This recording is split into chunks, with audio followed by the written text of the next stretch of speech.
Good morning, Indiana. Welcome to Who's Left This Week, the Sunday morning news and politics show for the Hoosier State without all that bad faith, both sides BS. My name is Scott Aaron Rogers. I am broadcasting from Bloomington this morning. We've had a very, very intense week in the news. We got a lot of stuff to cover. We are going to talk about the big story of the week, political violence, the assassination of Charlie Kirk. That is our one big thing we'll talk about in the last third of the show. But first, we're going to go through the other news of the week, starting in Indiana and zooming out to talk about the international and national news. A lot of international news this week, too. First, a little bookkeeping, a little housekeeping. I do want to encourage you all to subscribe to Project Next. Are you watching on YouTube? Like and subscribe to this video. Be sure to hit that bell icon so you get notifications whenever we post new content. Also, be sure to follow us on social media at Project Next Movement on most of the social media platforms. As for me, old Scott here is at whosleft.us online, and that is my handle on many of the platforms as well. Thank you for bearing with the shameless promotion portion of our show. Let us welcome our panel this week. First, back for the first time since our very first episode, Kurt Mullett, Hoosier Blue 63 online, is with us today. Kurt, how's it going? Thanks for being here, man. Hey, thanks for inviting me back, Scott. Appreciate you being here on a very intense news week. So thank you for being here. Also, thank you to Christopher Maichin. Hello, Chris. Welcome back. Hey, Scott. Thanks for having me back. I'm glad you can be here with us this week. We've got some really uncomfortable stuff to talk about with political violence, and I really, really wanted to make sure we had a Republican, particularly a young Republican, here with us today to talk about these things. So we have a diverse view to talk about some difficult topics. But if we do get a little out of line, I've got Dee Owens here to whip us into shape. Dee, welcome back. Thanks, Scott, for having me. But I may well dive in the mix and not be much of a go-between. Oh, geez. Well, I hope we don't get to that point. So, before we start, I'm going to vow to try and keep this thing on the rails. Emotions are very high out there in the world this week, and we're going to try and keep ours mostly in check.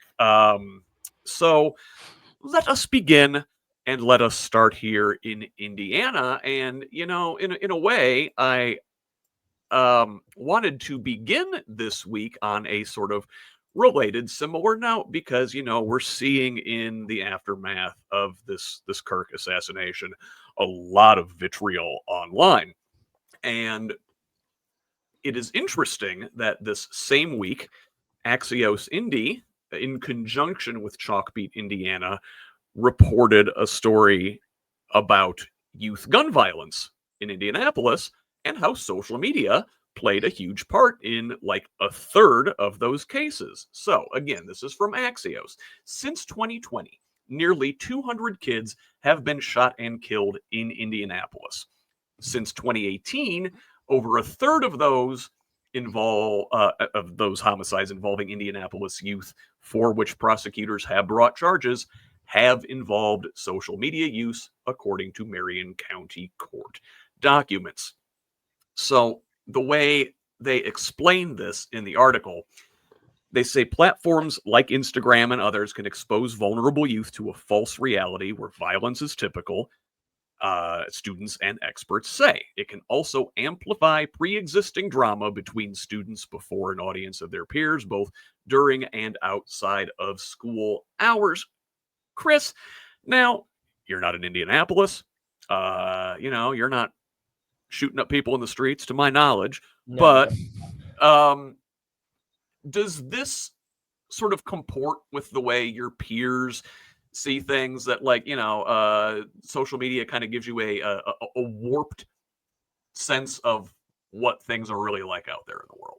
Yeah, I definitely think I see it, not just with my friends, but on my own social media pages and my own TikTok and Instagram reel algorithms, like we've been so desensitized to violence in general that, you know, I could open up my Instagram reels right now and I could swipe through and I could find somebody getting hit by a car or somebody being shot.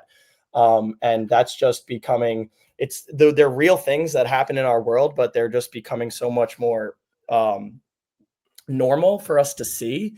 And I think it's so sad because it takes out all of the human aspects to just genuine humanity in general and allows us to pick up our phones and go and see some random acts of violence and not be so affected by it because we see it so often.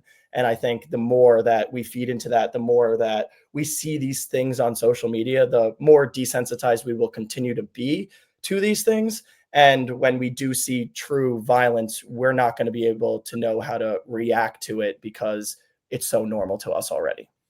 Yeah, 100%. Later in this article, they do go on to explain that there are effective strategies to kind of combat youth violence that social media is exacerbating.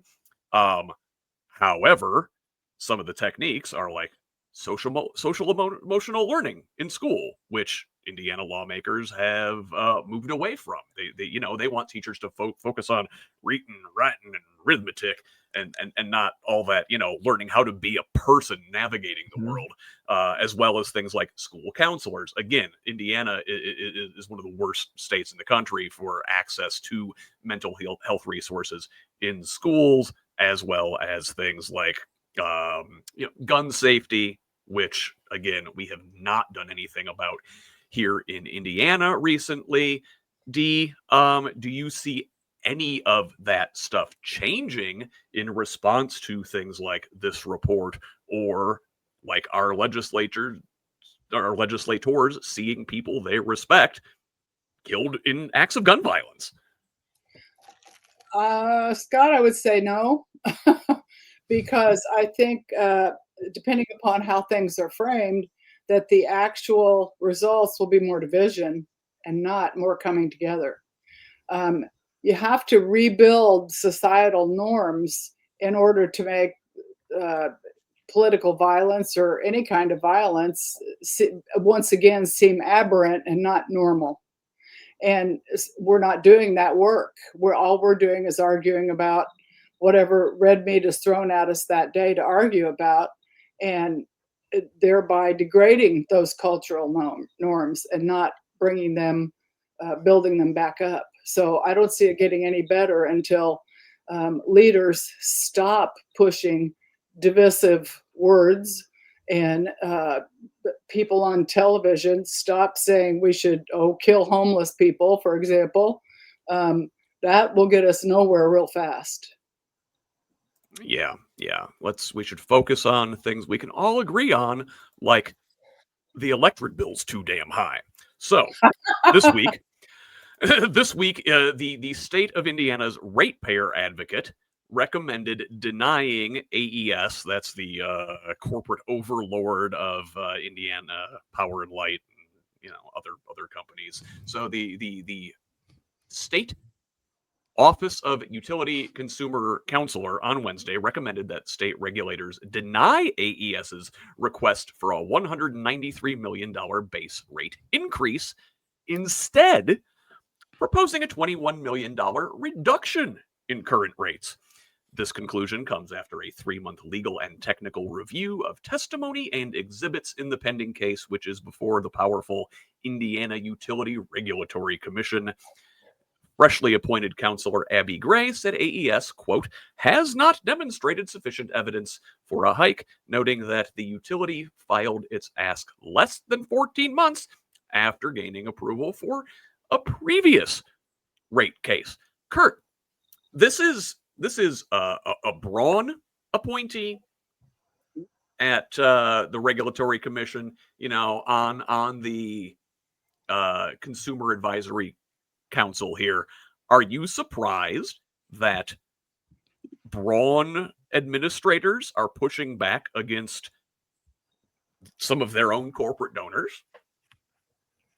Well, surprised. Yeah, a little bit. Will it last? I doubt it. She'll probably be removed from office for some other reason. She'll be labeled incompetent, or that she's not doing her job properly or something. I can't see where speaking out against the man who put her in the position is going to be favorable for her, because this is not what our leadership in our state wants to hear. We know why rates are increasing tenfold, if not more, on utilities and other, commodities in our state, or Sure.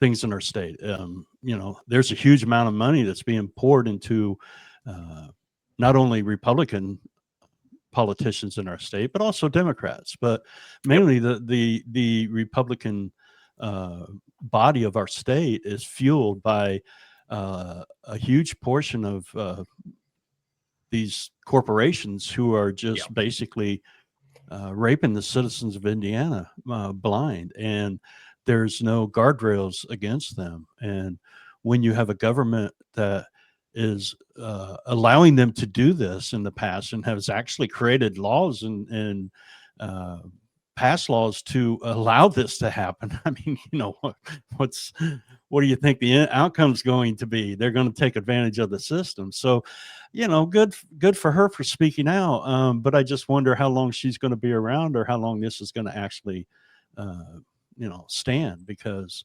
he's not going to want somebody underneath him speaking against what he believes in. Well, Braun did just appoint her recently, and he did say in the last couple months that that utility rates have gotten too high. So, we'll see. We'll see. I'm interested where this thing goes. Another thing I'm interested in where it goes.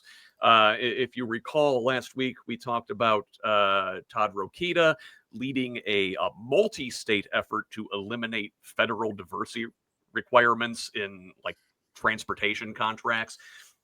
This week, the state, INDOT, the Department of Transportation here in Indiana, filed a waiver from the U.S. Department of Transportation, requesting that they do not need to abide by these Biden-era diversity rules, which require 10% of federal highway construction funds to be paid out to small businesses owned by, quote, socially and economically disadvantaged people. Now, Chris, you weren't here last week. We talked about this a little bit, but basically the contention is Rokita and the Braun administration say, listen, we're only here about merit and competence in giving out our state contracts.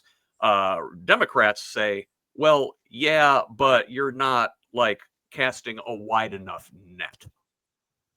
What do you think about this? I kind of waiver.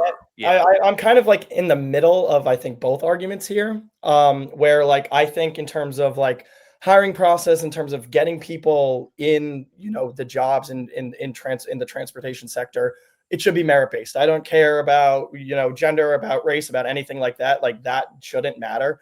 But what I do agree with is using some of those funds, especially surrounding transportation that has to do with school buses, that has to do with infrastructure and things like that.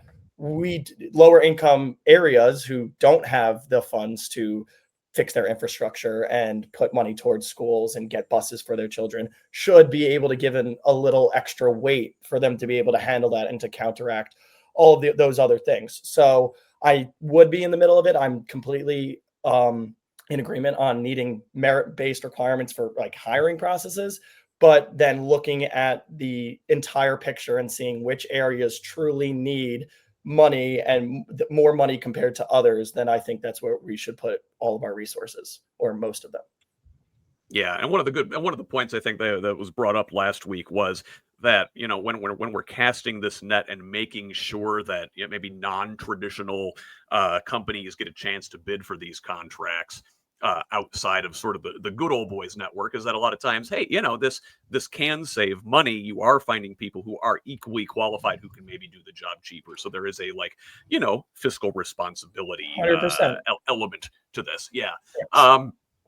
Now, here's another story that we've been following a little bit around here. We've talked about over the last several months that Union School Corporation in East Central Indiana was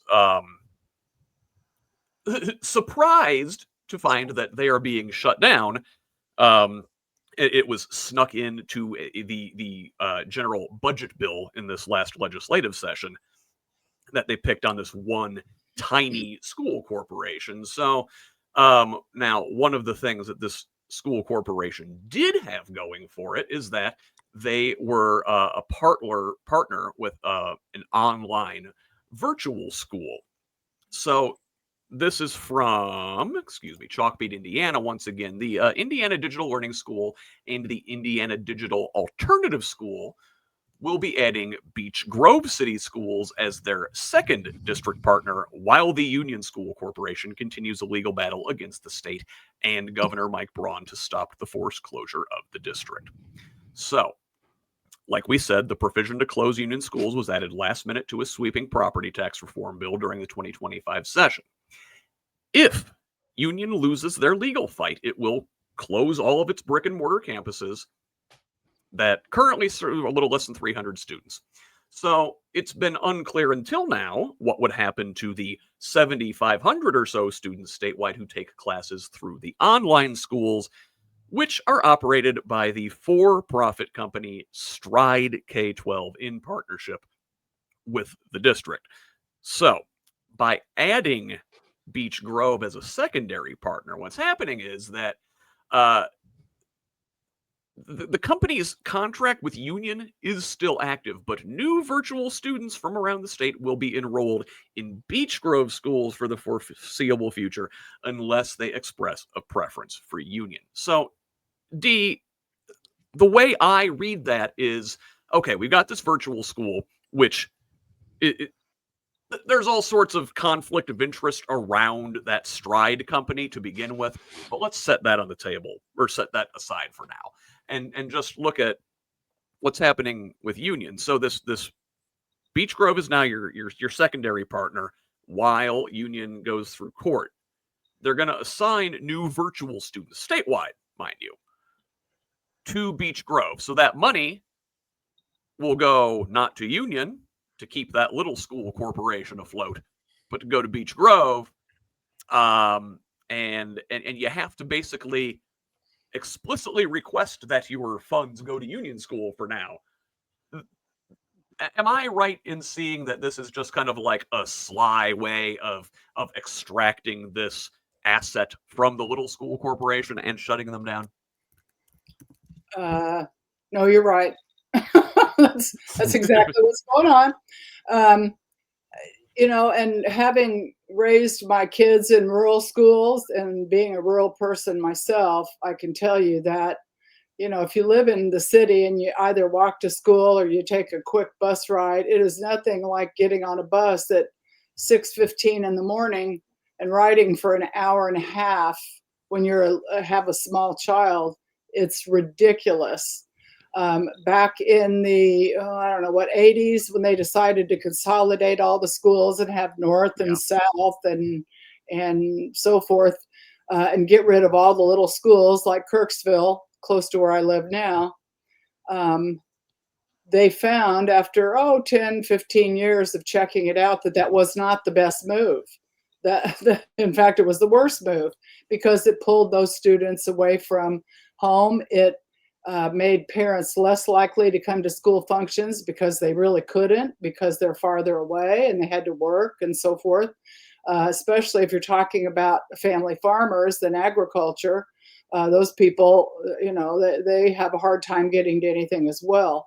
So this kind of move harms rural schools.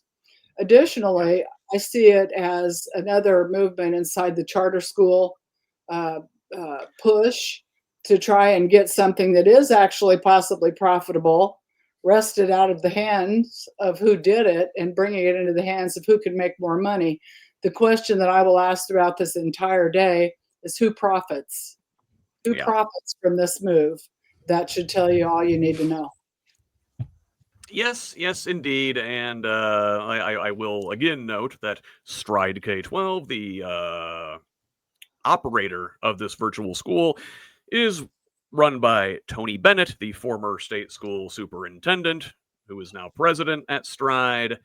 His wife is a superintendent down at Clarksville Schools, who also has a contract with Stride. And during the 2023 budget session, the last time lawmakers attempted to raise funding for virtual students, Indiana Capital Chronicle, who reported on that story, reported that House Speaker Todd Houston had consulted for Stride and served as Bennett's chief of staff previously. Yeah. So, listen, that screams ethical conflict in government. Let's talk about another raging ethical conflict in government, where this week we found that Indiana's Public Safety Secretary, Jennifer Ruth Green, has resigned. So, this from the Capitol Chronicle. Green stepped down as Secretary of Public Safety, Governor Mike Braun announced last Saturday, marking the first major shakeup in his cabinet since taking office. Braun said Indiana State Police Superintendent Anthony Scott will take on an expanded role as the new Secretary of Public Safety. And Green said in her statement resigning, quote, "Many thanks to Governor Braun for the honor of serving as Indiana's inaugural Secretary of Public Safety. I'm honored to have worked alongside so many great leaders around the state. Secretary Scott will do an amazing job in this position, and I look forward to watching his successes. I'm off to military duty. Always a privilege to wear the uniform, and I'm excited for the future." Now, Green's military service is not a deployment, but it's a routine National Guard duty expected to last 1 or 2 weeks. She has been a rising figure in Republican politics since her 2022 run for Congress in Indiana's 1st District, where she mounted a pretty competitive challenge to Democratic Representative Frank Mervan, losing by less than 5 points in a traditionally blue district. So, Tim Edson, who served as Green's consultant on that congressional race, told the Capitol Chronicle that Green is seriously weighing another run for Congress in Northwest Indiana, and Republican leaders in Indiana and nationally are encouraging her to enter the race, right? So, okay, well, so she left to run for Congress again, right? Well, to quote former Indiana football coach and ESPN College Game Day legend Lee Corso, "Not so fast, my friend." It turns out a remediation agreement signed in July shows Jennifer Ruth Green was already the subject of an Inspector General investigation into alleged misuse of state resources and workplace misconduct before her sudden resignation last week.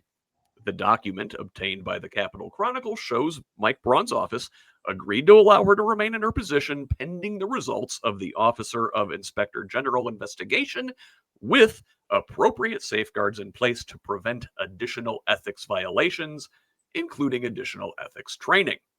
So, among the allegations against Green are, this is a list, claims that she used state vehicles and travel cards for personal and political purposes, and that she directed state employees to assist with those activities during work hours.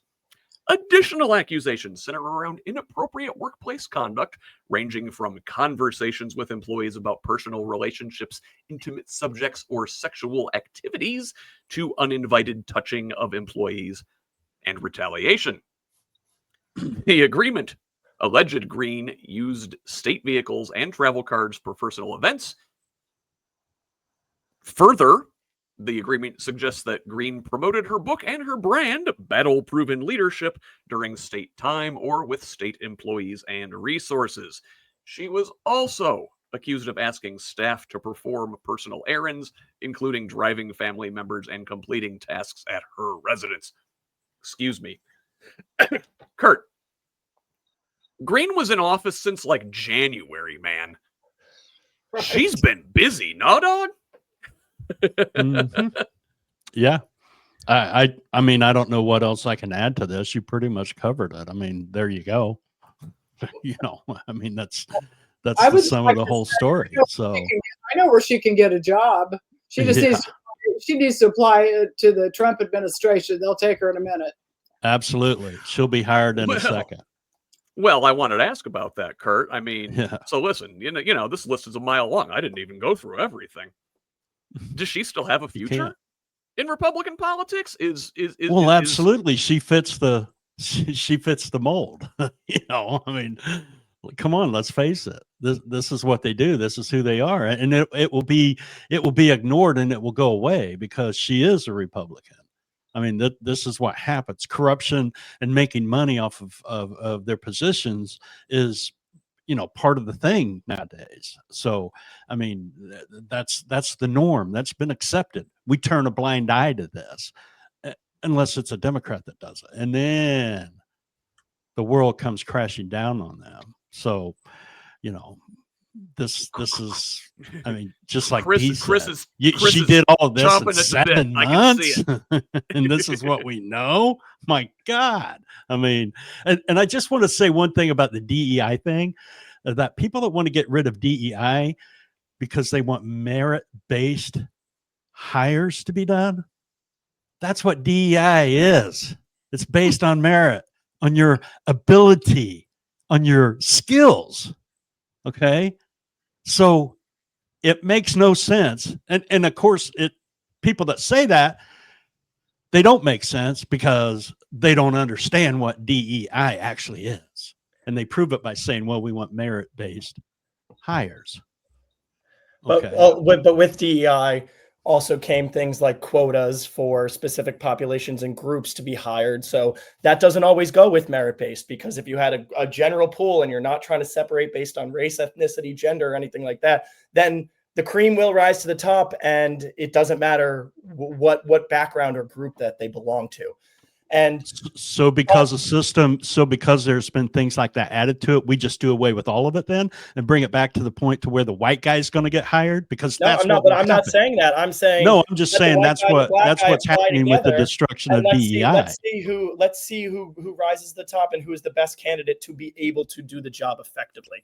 That's what DEI is. No, that's not always what DEI is. DEI is absolutely quotas for specific populations to go into jobs. And I'm not saying that all those people are unqualified, but I'm saying that qualified individuals sometimes are not selected because of specific race and background, because specific quotas are trying to be made. And that's true. And that is a big part of what DEI is, and why so many people want to do away with DEI. Nobody's saying we don't want diversity, we don't want equity, we don't want inclusion. We're saying, no, let's see who the best people are based on merit to be able to do the job the right way. And it's not based on whether they're black, they're white, they're Asian, they're transgender, whatever. It doesn't matter. It's who can do the best job. So can we not adjust that quota? Can we not adjust that quota and the certain parts of it that people have a problem with? Or do we have to Why do we need a quota at all? Why do we need a quota at all? Listen, guys, this isn't even a DEI story, though. This is a story about. I just wanted to chime in on the DEI because it's vague, corruption. So now, speaking of corruption, though, I do want to move on to our next story here and look at, here's something that speaks to merit. Our Republican legislators in this state are trying to redraw our maps under pressure from Donald Trump. Not so the best candidate wins, so the chosen candidate wins in both Republican and Democratic designated districts. So, we've been following this one for weeks now, ever since the president encouraged Hoosier Republicans to call a special session to gerrymander our congressional maps mid-district unconstitutionally. So, this week, on Wednesday, Senate Republicans met for a couple hours behind closed doors at the State House. Routine caucus meeting. These happen fairly frequently, but not very often outside of session like we are now. Senators on their way to the meeting refused to answer where they stood on changing maps, or where they believe the caucus as a whole is on the matter, according to Mirror Indy. So Voting rights groups are escalating pressure on lawmakers to leave the maps as they are. Billboard ads are popping up around the state lobbying against a special session, and voting groups turned in nearly 9,000 petition signatures on Tuesday calling on Governor Braun, House Speaker Houston, and Senate President Pro Tem Rod Bray to ignore pressure from the Trump administration to change the maps. Friday, House Republicans did the same thing, holding a brief meeting just a couple days after their Senate counterparts. Now, Capitol Chronicle editor-in-chief Nikki Kelly told WTHR 13 that her sources are telling her so far the maps, the votes, aren't there to change the maps. She says, quote, "My understanding in some of these caucuses, and we've had several, each side has had several now, is that many are still against that, perhaps even a majority, but they keep meeting to try and see if they can get some people to flip and move to the camp that they would support it. So really, it's just a wait and see right now." But we did get word this week that one Indiana Republican lawmaker has flipped from a, quote, hard no to a, quote, hell yes. Seymour Rep. Jim Lucas announced his reversal on Facebook and X just 2 weeks after he and his colleagues met with President Donald Trump on redistricting. So Lucas's endorsement prompted criticism from one of his colleagues, Kokomo Representative Heath Van Natter, a fellow Republican, who said, quote, "I knew you would fold. Maybe you should keep your powder dry next time."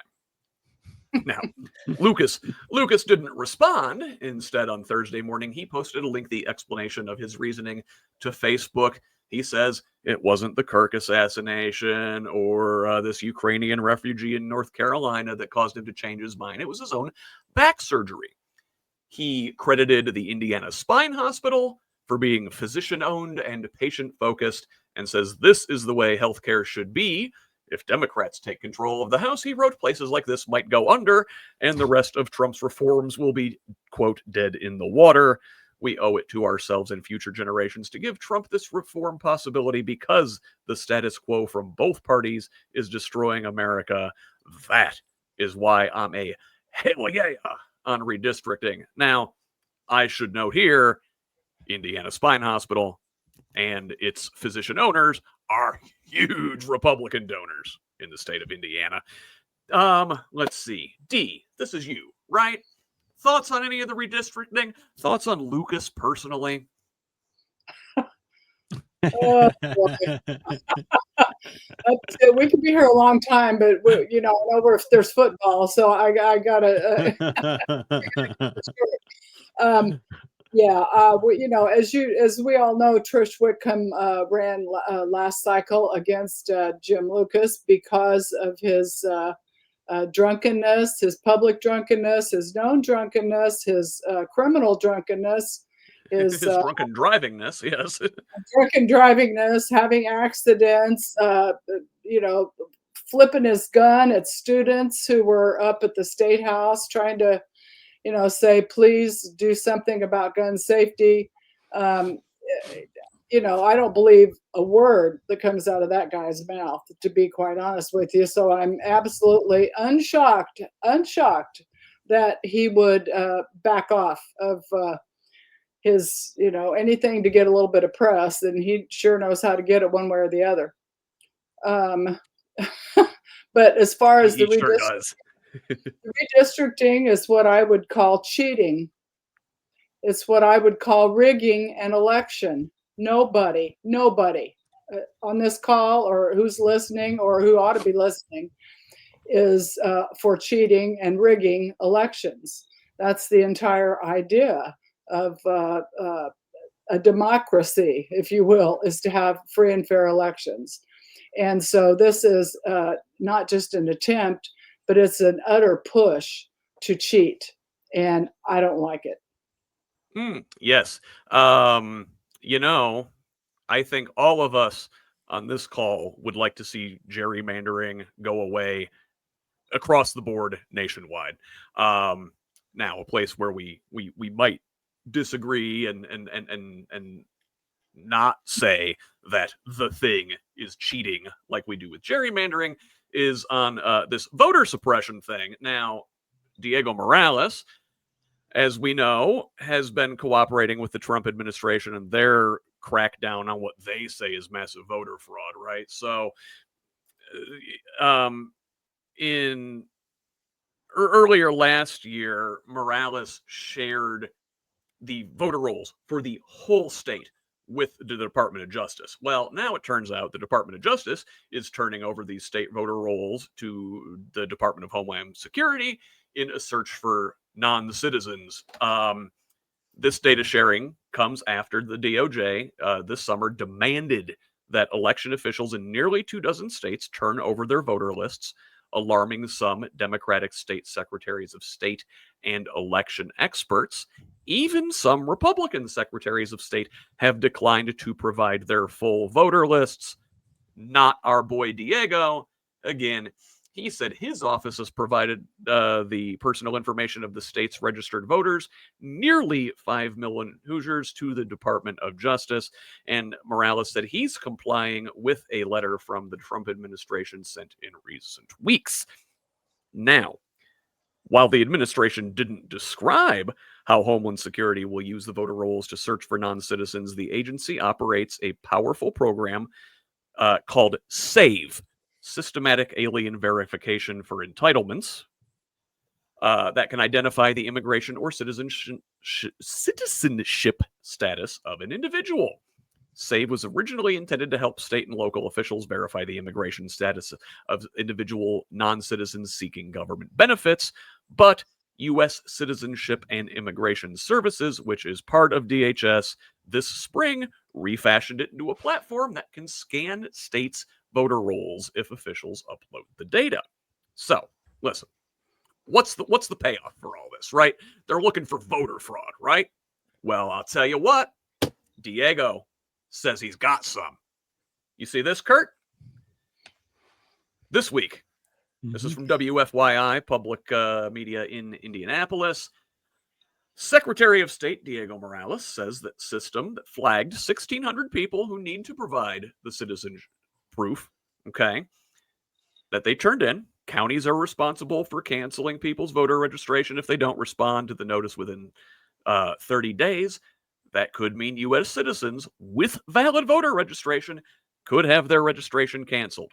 But Morales said Vigo County, that's Terre Haute, found one man who submitted a Mexican passport as his proof of citizenship and allegedly confirmed to local officials that he is not a U.S. citizen. So, Kurt, the system works, right?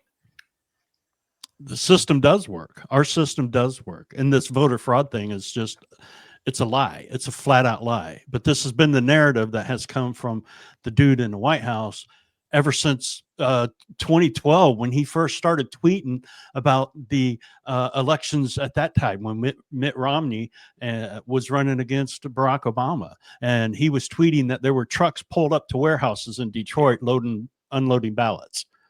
Does that sound familiar to anyone? I mean, he's using the same mantra over and over and over and over again. There has been 2 bills that have been presented on the national level that would have,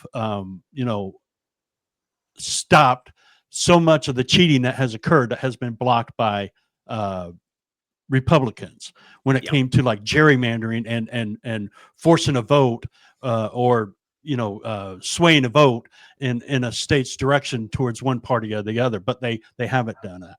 Now we have the SAVE Act that they're trying to pass that's going to strip away the rights to women from voting, that they will have to prove that the name that's on their birth certificate is the same name that they have on their driver's license and passports and whatever. So if you're married and you take a man's name, and that's the name you have on your ID, you won't be able to vote.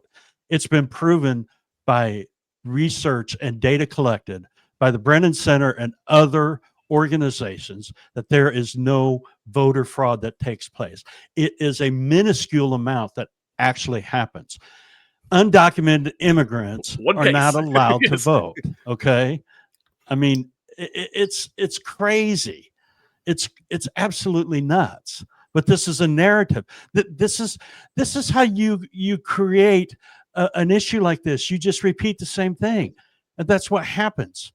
We say fake news, they're cheating, voter fraud, immigrants are bad, blah blah blah, and people eventually start to believe all of it, even though there's zero proof of it at all.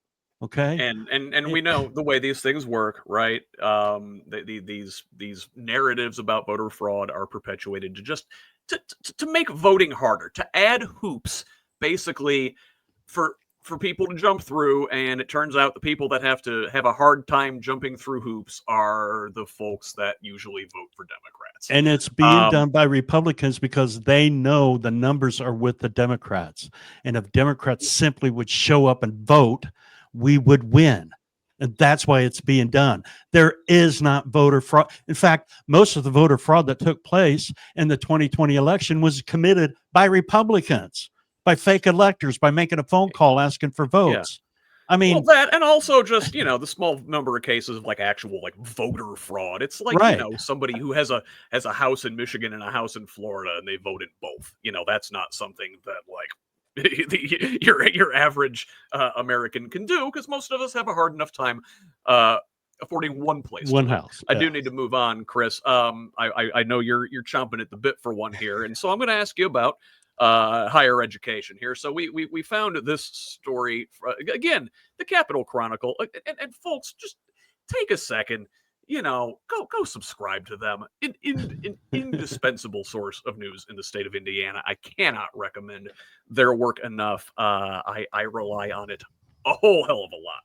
But this week, we find that canceled federal grants cost Indiana education institutions millions of dollars. So the nation's largest scientific research funder abruptly canceled hundreds of millions of dollars in grants earlier this year, specifically targeting projects that address diversity, inclusion, or vaccines. Now, who is this largest scientific research funder? Well, it's the National Institutes of Health. So, 21 grants across 4 Indiana higher education institutions, totaling $24.5 million, were lost. Okay. So, more than half of these canceled projects from the NIH, about 14 million, are for projects at IU Indianapolis, specifically the School of Medicine. Purdue lost nearly $6.2 million in grants, Notre Dame $3.2 million, and IU Bloomington here, only 3 projects for a combined $641,000. But 2 of those may be restored following legal battles. Okay, so we're in decent shape here in Bloomington, right? No, there's an additional $15.5 million in grants to Indiana schools under the National Science Foundation that were canceled. Under that program, Bloomington lost $6.2 million, Ivy Tech $238,000, Purdue $8 million, Notre Dame $642,000. All right, listen, that's just a lot of numbers. What kind of research, what kind of valuable information are we potentially losing out with these canceled grants? Okay, here's one for you. At Notre Dame, a $2 million award to chemistry professor Juan Del Valle, who is studying a type of molecular bonding common in certain Alzheimer's patients and finding ways to selectively disrupt it. His research was flagged by the NIH because it contained the words trans and diverse. The project's abstract refers to cellular transmission at various points and diverse modes of B-sheet packing. Additionally, the word barrier might have sunk a $5.7 million IU School of Medicine glaucoma study. Professor Jason Meyer, a molecular geneticist, sought to identify ways to replace certain cells within the eye's nerves that are damaged by glaucoma, which is the leading cause of irreversible blindness in the world. Where did he run afoul? The project's title, Overcoming Barriers to Retinal Ganglion Cell Replacement in Experimental Glaucoma. Chris, listen. I know you're a conservative, you're a Republican, you don't want to see wasteful government spending, but, like, they've totally gone overboard, right? Completely. And I just think it's no matter what side of the aisle you're on, if you are taking away money from research towards Alzheimer's and glaucoma and things that so many Americans deal with and struggle with every single day, and you're just completely like halting all of the progress that we're making on things like that. No, I think it's awful, and that it shouldn't be done. It feels like they're just like putting command F into everything and looking trans or diversity and stuff like that. And or like an AI is trying to flag when it sees the words, right? Nobody's really looking into these things because medicine shouldn't be political. I don't see medicine as political. And, there's different effects of different medications, and we could talk about that, right? But all of the stuff that the government is funding isn't trying to, cause division or, make a certain medicine for one type of group and not for another. It's like, this is for collective humanity right here. This is not just for the country. This is for the world. And we should be the leaders in innovation and creation and be the first step in medical research and be the example for countries across the world. So I do disagree with that, like wholeheartedly, of having to of needing that funding from the federal government. And as a true Republican who believes in like a smaller big government, I still think that the government, who has so much money, should be funding a lot of these places, because one, it's gonna benefit the economies of those places if we're continuing to put money into it, and we're gonna continue to fund doctors and innovate and create these new pieces of infrastructure. That's gonna help economies, and then it's gonna help the whole world as a result, because we are going to be that leader in breaking down barriers and creating change and creating breakthroughs. And right now, we are halting all the breakthroughs that we can possibly make in the future. And if you want to look at it from a shameless capitalist perspective, this is bad for capital. All of this research stuff, so much of that doesn't pan out, but you got to do it. Hoping to find that gold nugget, and that gold nugget can turn into, like, I don't know, the internet. You can base your entire economy on exactly. it. Like, and I think that's the thing with scientific research too, is like, you get so much out of realizing that something doesn't work. Right. And like, even though like you sometimes show somebody like, okay, like we did this experiment and we didn't cure Alzheimer's, but we found out that this has an effect on Alzheimer's patients. And that, based on this result, we can try a new experiment that may be able to target a new gene, right? Like failures in science is what makes science continue to progress and allows us to continue to progress. And so we can't say this worked, so we can continue to fund it, or this didn't work, so we should stop. No, if it failed, there's a reason it failed, and we have to continue to fund it to be able to get to that proper point where we have success in it. Yeah. The science, the literal definition of it is fuck around and find out. Well, literally, I'm taking a biology class right now. Like I have to take because I'm a government and education major, but I have to take a lab still. And we like, it's a 100 level biology class, but like we started out with just creating a hypothesis, the scientific method, creating an experiment, and how failure from experiment leads to more experiments being done, and then at the end of the day leads to greater change. Yes.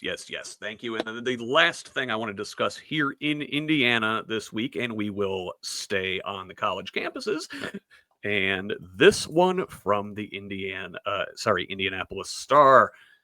Indiana University ranked as U.S. worst public college for free speech.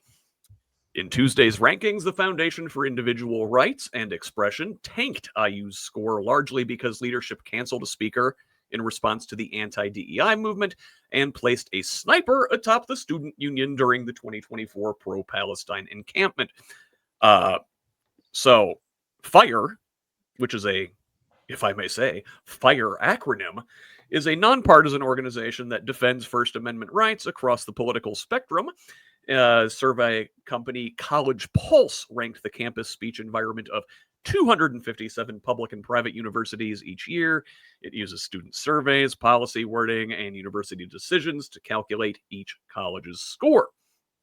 For years, FIRE has criticized the university for actions it says violate the First Amendment and damage the free speech climate. Like last year, FIRE highlighted IU in its report, pointing to the school's response to pro-Palestine advocacy and the cancellation of multiple speaking events and an art exhibit, among other examples. just this June, a couple months ago, a district court judge ruled IU likely violated the campus community's First Amendment rights when it made an abrupt change to its expressive activities policy in reaction to the encampment.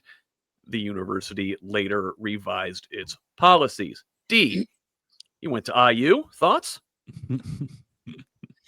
Well, I not only went to IU, but my office was right across from Dunn Meadow when I worked at IU for 13 years in student affairs.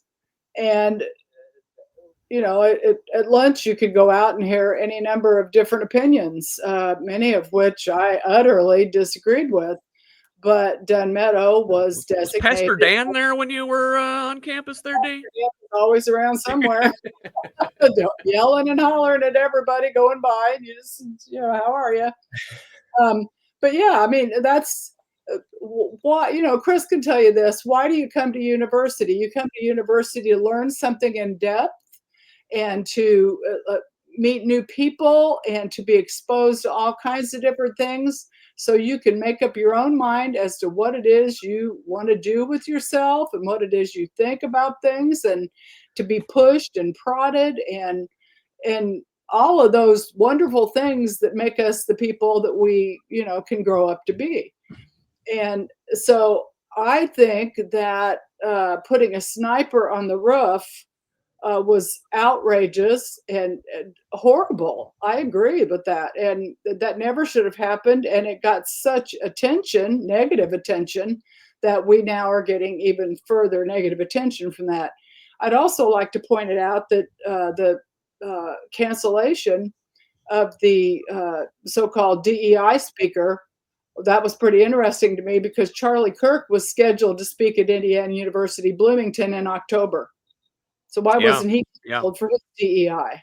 I mean, it doesn't make any sense. And so coming up with weak excuses for cutting into First Amendment rights, which we have, and that's part of the Constitution, and I'm sorry, that's bigger than all of us, I think is a shame, and I think we probably deserve it. Yeah. Hey, listen, not all bad news, though, at Indiana colleges in this report. So Purdue sits on the opposite end of the rankings as the country's top public university for its First Amendment environment, though the group notes that could change next year. See, it turns out Purdue's institutional neutrality commitment is in question after they've distanced themselves from their own student newspaper ahead of this school year. And this decision took place after FIRE's data collection period for the year had ended. Kurt, any last comments maybe on the Purdue angle of that before we move on to our national and international stories? I'm not going to comment on Purdue because I've never been a fan of Purdue University, and so I'm gonna plead the fifth on that. But I do agree with Dee, though.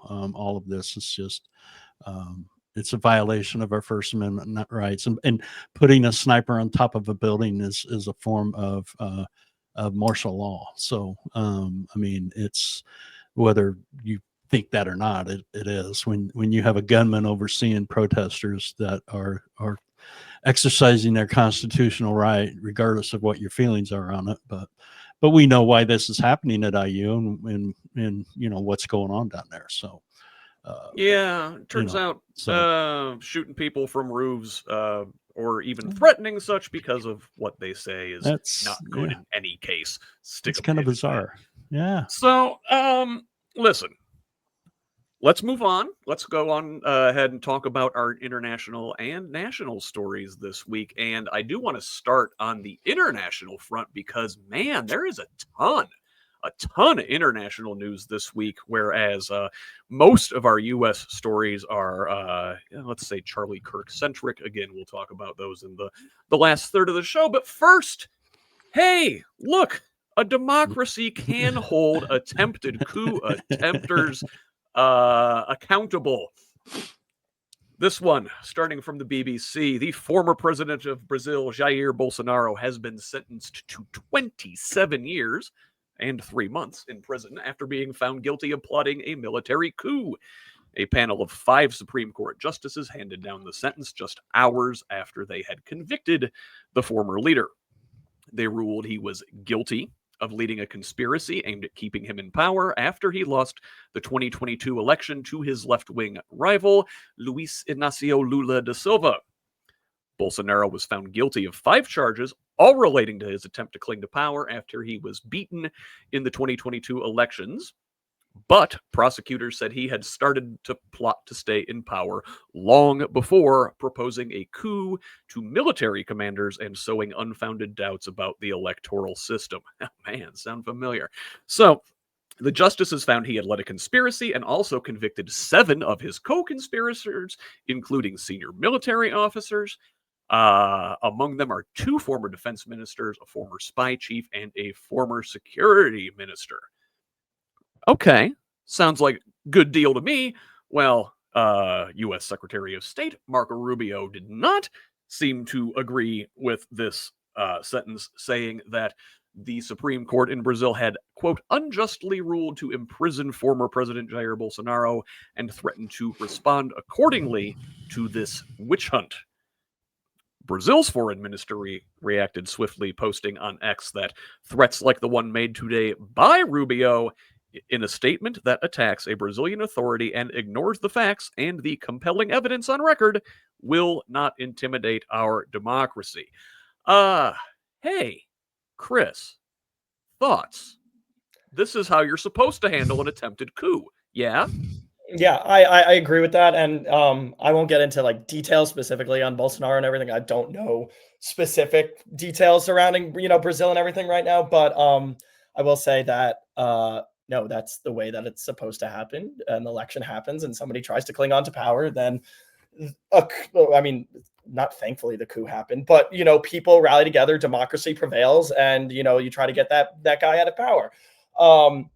And I just think if we're this big pro-democracy country and we want to promote democracy across every single border across the world and have the people elect their leaders, then we should be held accountable to free and fair elections as well, and recognizing free and fair elections in other places. And when somebody tries to cling on to power, to be able to recognize that and see the evidence of what the people in that country decided, and then support the people's decision, not a specific political figure.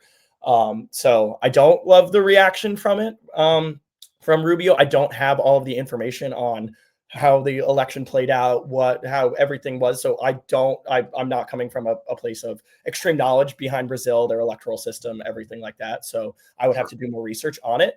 But from what I hear and what it sounds like is that we should be supporting the vote of the people and not one specific person trying to cling on to power.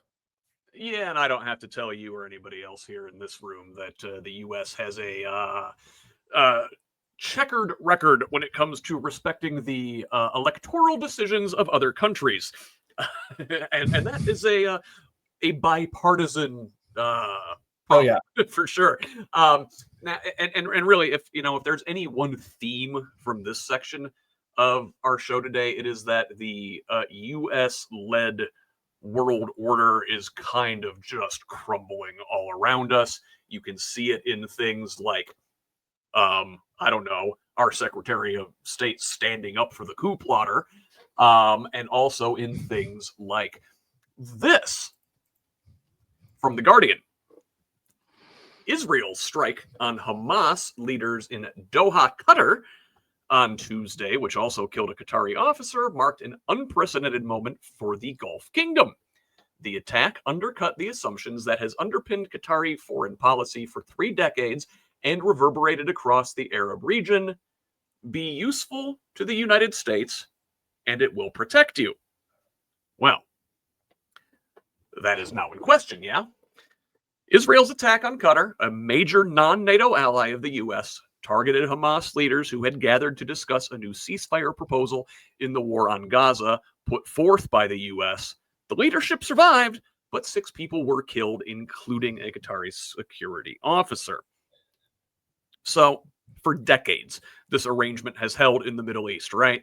The U.S. supplies arms, puts its aircraft carriers in the Gulf, provides political cover, and that support has helped spare many Gulf nations from the unrest that has consumed much of the Middle East, despite their rivalry with Iran, right? Well, that changed when the U.S. failed to stop the strike on Qatar this week, despite Israel being one of its closest allies. Now, Donald Trump said he tried to give a warning, but Qatar said it was only notified after the strike.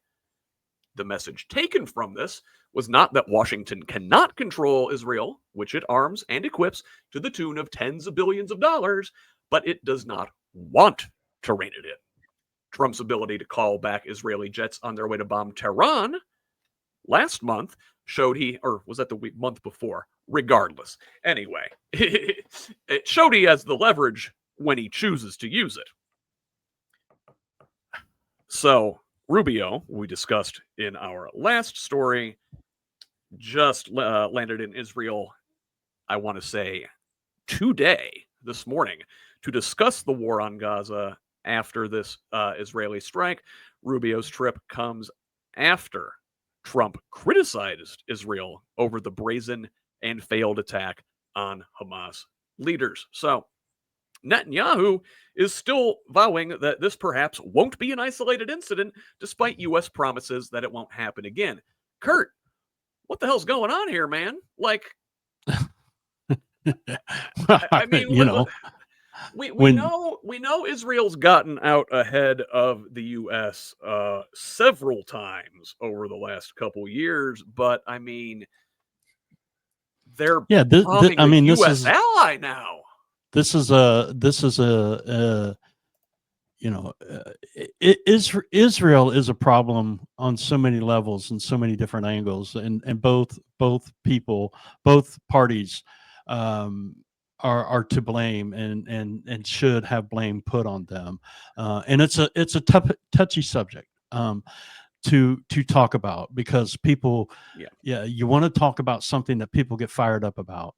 The situation in Gaza and Israel. This is one of the hot topics in our country right now. This has caused so much issues in our own country.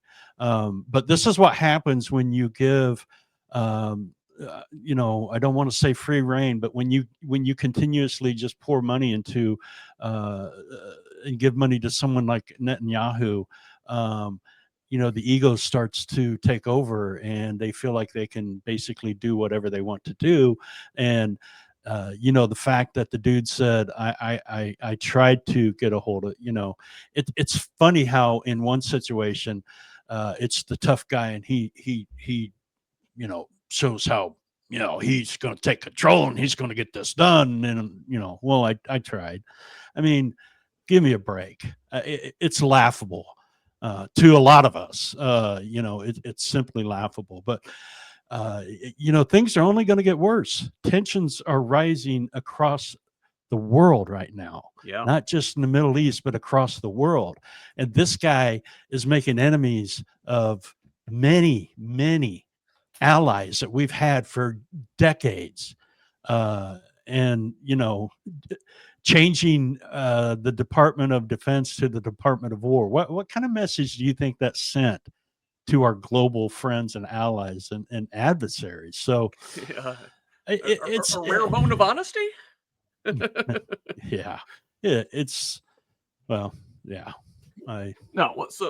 you very good points. You talk about it not just being the U.S., it not just being the Middle East. This is all over the world, and I want to move on and talk about some of this, because we've got stories from country after country after country this week about major protests or even governments falling. Let's move east into Asia, into the Himalayas, and look at the country of Nepal, where this week protests fanned by dissatisfaction over the government's ban on several popular social media platforms soon snowballed into a wider discourse on corruption and unemployment, as Generation Z, people in their teens and 20s, took to the streets with banners and slogans. At least 51 people were killed and more than 1,300 were injured in the nationwide protests that erupted after the government tried to shut down social media platforms such as Facebook and Instagram, causing deep anger to boil over. Now, that anger had already been there, and this social media thing was kind of the last straw. So, protests turned violent as security forces used live bullets, tear gas, and batons, while demonstrators toppled barricades, looted businesses, and set fire to government offices and politicians' residence.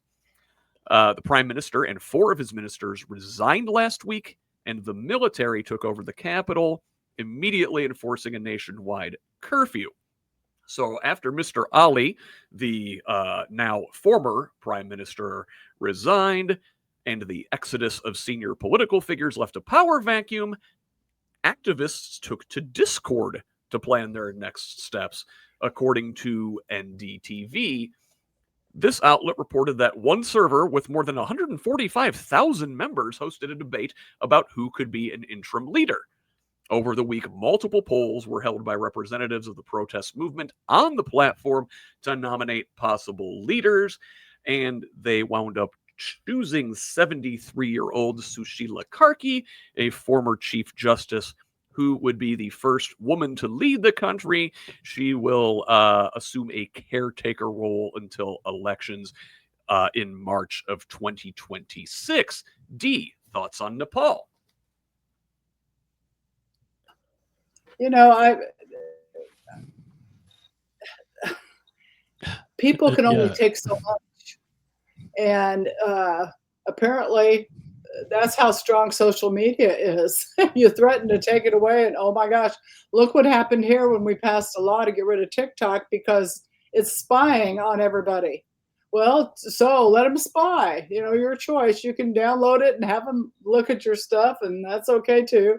But there's a law in the books of that, and it's not being enforced. This is exactly why.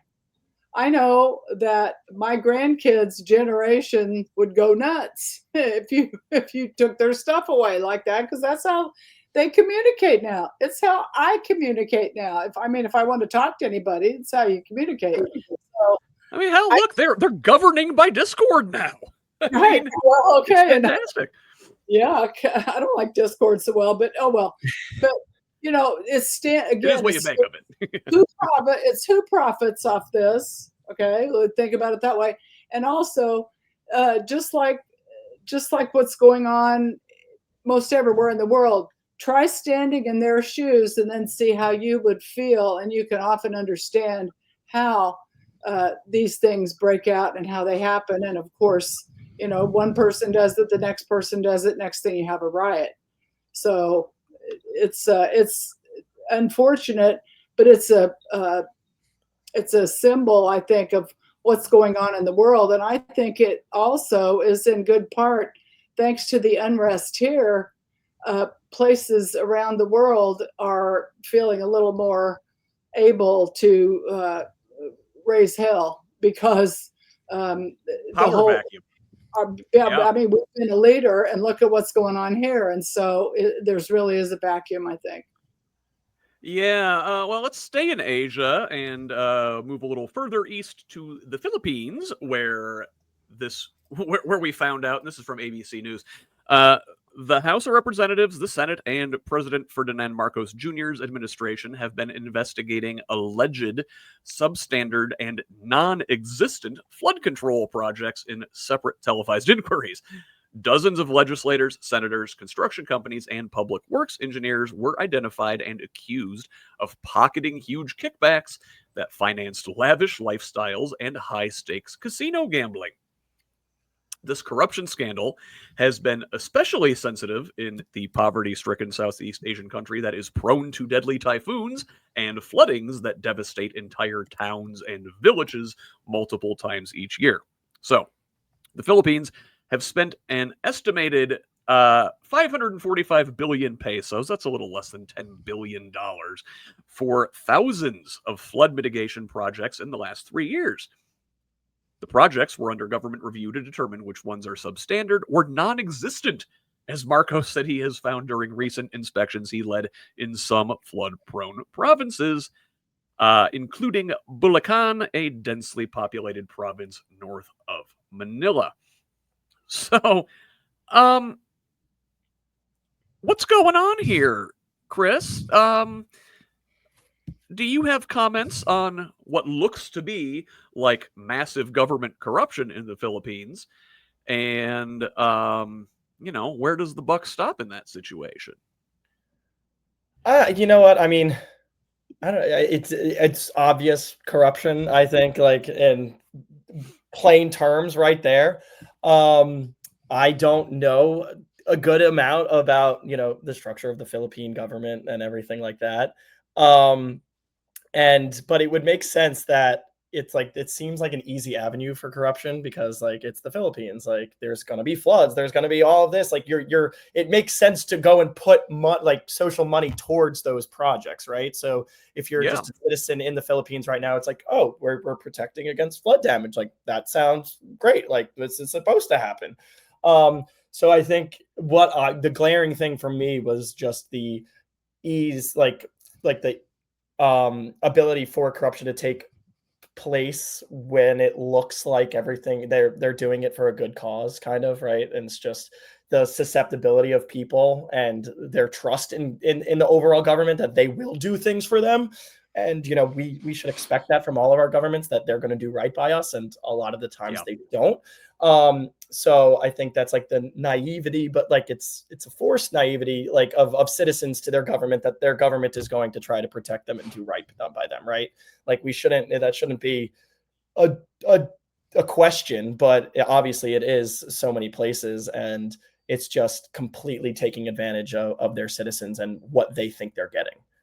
Yeah, and this dynamic, shouldn't seem foreign to us. It sounds like, you've got the rich elites pocketing public money and not using it for public purposes. And, I think we've got a pretty significant problem like that in this country ourselves. So, relatable, very relatable.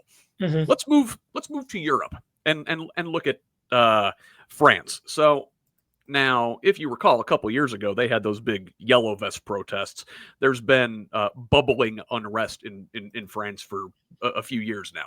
Well, Wednesday, a day of anti-government action across the country, saw streets choked with smoke, barricades in flames, and volleys of tear gas as protesters denounced budget cuts and political turmoil from the Associated Press. The nationwide Bloquons Tout, or Block Everything, campaign presented a challenge to President Emmanuel Macron and turned Sébastien Lecornu's first day as prime minister into a baptism of fire. So this is the new prime minister's first day. Sorry, where are we? There we are. So just Monday, the old Prime Minister, François Bayrou, lost a no-confidence vote in Parliament.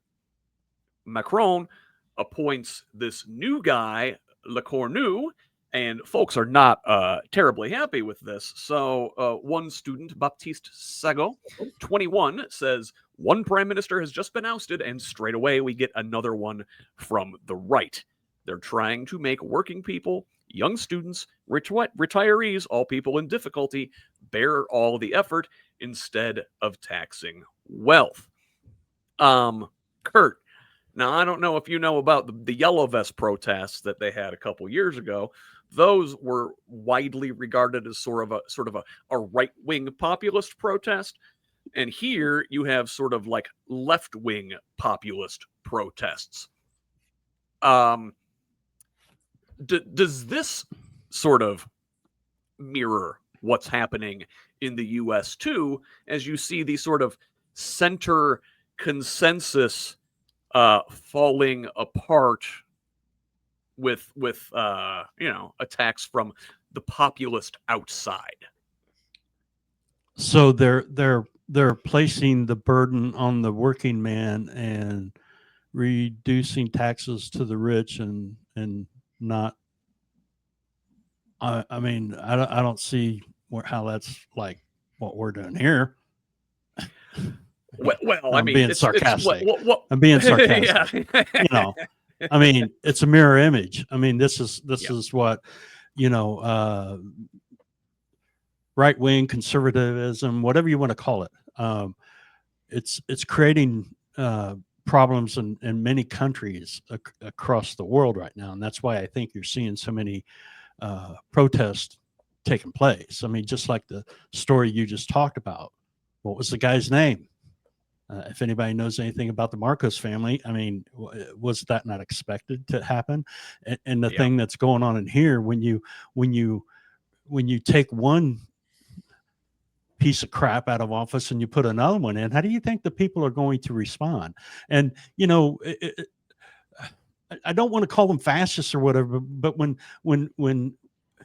people of power like this try to control the public, they don't see a problem with that. They don't look at that as being an issue. But when the people protest against that and take to the streets, that's a problem. And this is what's happening, you know, not only here, but we see in other countries. And, you know, I don't know what the end game is going to be. I don't know if I'm going to see it in my lifetime. And that's what scares the hell out of me, is because this is something that, you know, how long is this going to go on? What's it going to take to stop this kind of rich man good, poor man bad type attitude? Because that's basically what it is. You know, in our country here alone, it's you know, everybody talks about entitlement programs and everything, and they expect the burden to be placed on the working man, and they continue to raise the cost. They want to make us poor. They want to control us, and the same thing's happening in Nepal and in France and in other places across the world. You know, the protests in Nepal, they took away their social media. Well, I'm not familiar with, but how is their media controlled? Their regular media, are they giving actual media to the people, or did the people react this way because Facebook and Instagram is their only avenue to receive outside, you know, information or world information and news? I don't know those facts. So, but the situation in France, I mean, this is you know, Europe has a fire burning on both ends of the country, and it's going to come together somewhere. And it's just, you know, well, we're talking about the sort of the, you know, the center not holding, right? The rules based order and like global capitalism is what we're talking about. Like the neoliberal era. Emmanuel Macron, the president of France, he's a neoliberal, very much the way like Biden or Clinton or George W. Bush or, you know, Reagan. The way that general kind of concept has dominated the world for the last 40, 50 years. It's falling apart, and it's falling apart from both sides. And we see, you know, in France, the right and the left are both tired of it. In this country, the right and the left are both tired of it. And we see elsewhere in Europe, you know, a lot of this upset with the system, and there are plenty of reasons to be upset with neoliberal global order, but a lot of it is being pushed by Russia, and you see that in a place like Slovakia, which also had massive protests this week, where thousands gathered in the capital of Bratislava on Thursday to protest a meeting between their prime minister, Robert Fico, and Russian President Vladimir Putin in an escalation of previous protests against Fico's pro-Russia stance. So, this latest wave of protests were fueled by a trip by Fico to China, where he again met with Putin and other authoritarian leaders. He traveled to Beijing for that military parade last week we talked about. He was the only head of a European country the only head of an EU country, rather, to attend the event, where he discussed bilateral relations with Putin, a recent plan for, here we are, austerity measures, like we talked about in these other countries, presented by the government, is set for debate on Friday and was another target of the protesters' ire. So this Fico guy has long been a divisive figure in Slovakia and beyond. Now, he returned to power for the 4th time after his nominally leftist party, Schmer, or Direction, won the 2023 parliamentary election after campaigning on a pro-Russia and anti-American message. He has openly challenged the EU's policies over Ukraine, while his critics have charged that Slovakia, under Fico, is following the direction of Hungary under Prime Minister Viktor Orban, who is regarded by many as an autocrat. Dee, you have any thoughts on Slovakia?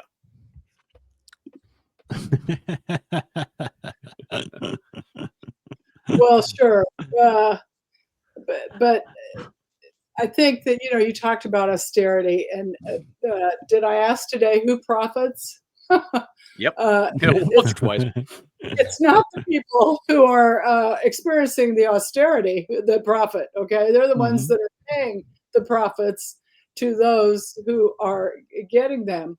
There's a reason that the oligarchs and the dictators of the world are the richest people, because they're extracting the money out of those who earn it with their labor and pay for it, and they disappear with it.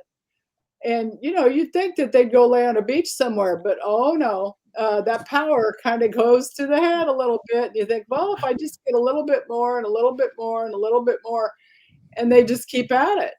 In the meantime, it's like a leech. You can't bleed somebody only so much; they run out of blood. And so people are not going to be happy the less and less that they see that they have, while the people on top are living in gold-plated houses and stuff. That's not democracy, first of all, but it's also what will cause even people that think they have no power to come together. People together have power. Yes. So, finally, in Europe, another country experiencing some internal turmoil, Serbian President Aleksandar Vučić is escalating his crackdown on protests that have shaken his populist rule in recent months. What began as a small student-led campaign against corruption has snowballed into one of the most turbulent protest waves in the Balkan country in a quarter of a century. Last week, tanks rolled through Belgrade in preparation for a military parade on September 20th. If the parade becomes a flashpoint for unrest, protesters feared the military could remain on the streets. This Vučić guy has ruled Serbia for more than a decade, reshaping its politics while drawing accusations of corruption and authoritarianism again. He began his political career in the 90s as a hardline nationalist in the Serbian Radical Party, becoming information minister under the late war criminal Slobodan Milosevic. He was notorious for his calls to punish independent media and his wartime rhetoric against Serbia's neighbors, which he maintains to this day. If you recall, last November, a canopy collapsed at a railway station in the northern city of Novi Sad, killing at least 16 people. Protesters have been demanding accountability, transparency, and early elections since.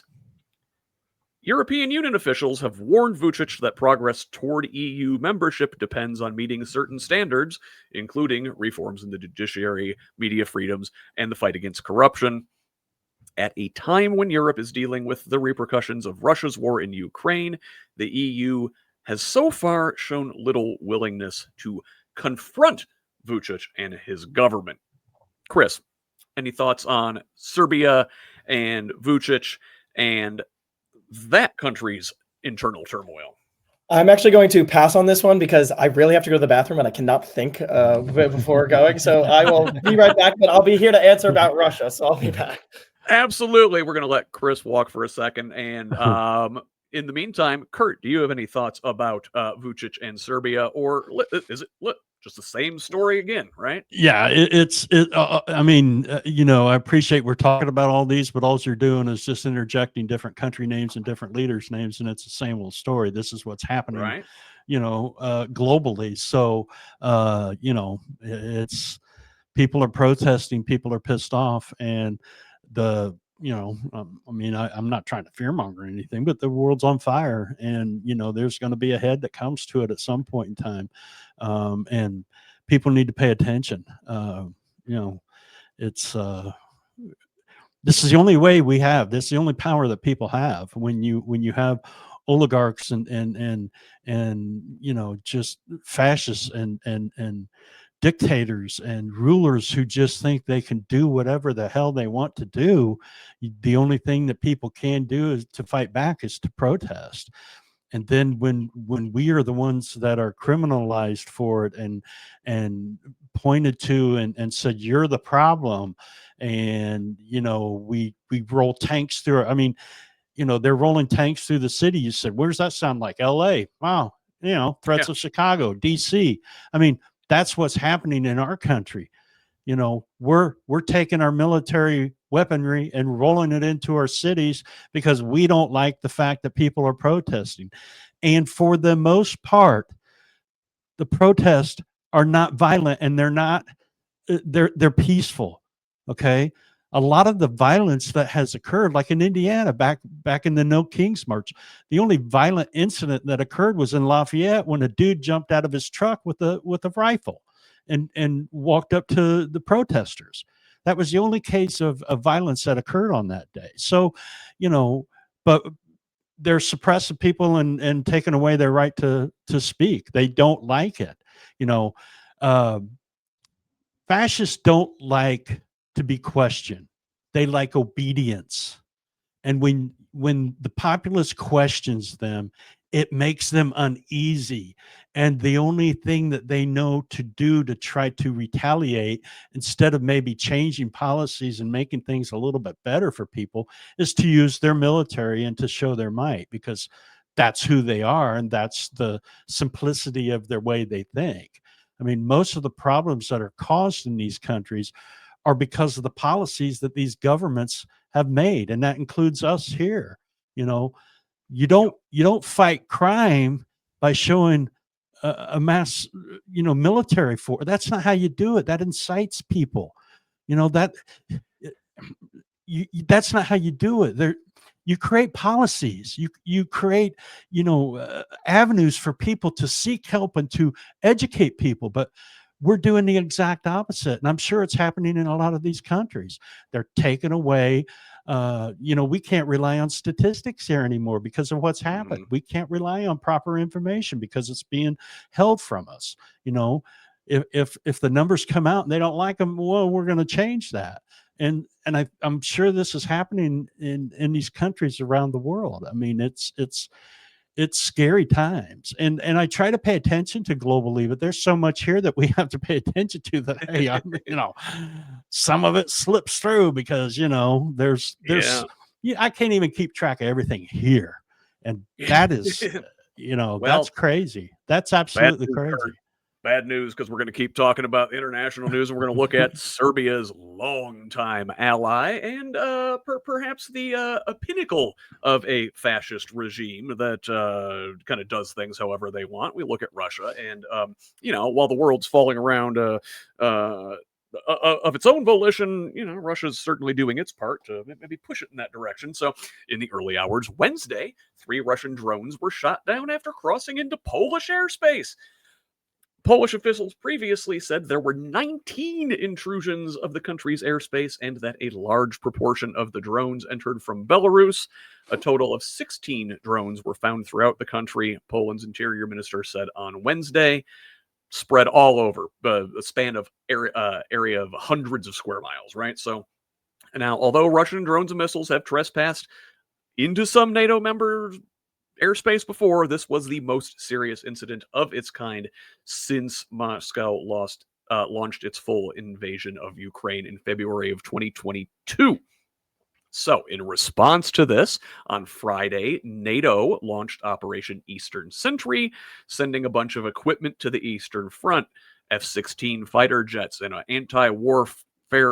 anti-air warfare frigate from Denmark, 3 jets from France, and 4 Eurofighters from Germany, according to a NATO press release. Well, I guess that wasn't much of a impediment or a a sign to slow down to the Russians, because just yesterday, Polish military said they had no more airspace violations, but farther south along the NATO eastern flank, a Russian drone violated Romanian airspace, according to a statement published by the Defense Ministry in Bucharest. Chris, yeah, I know you were looking forward to talking about Russia. You looking forward to World War III there, buddy? Oh, you're on mute, man. Sorry about that. But I have to say, Nikki Haley was right all along.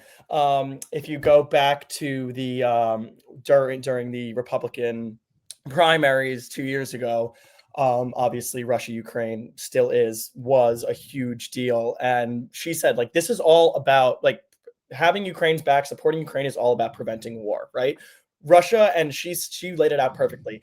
Dictators love to tell you exactly what they're going to do. They're not going to try to hide behind. They're going to tell you exactly what they're going to do, right?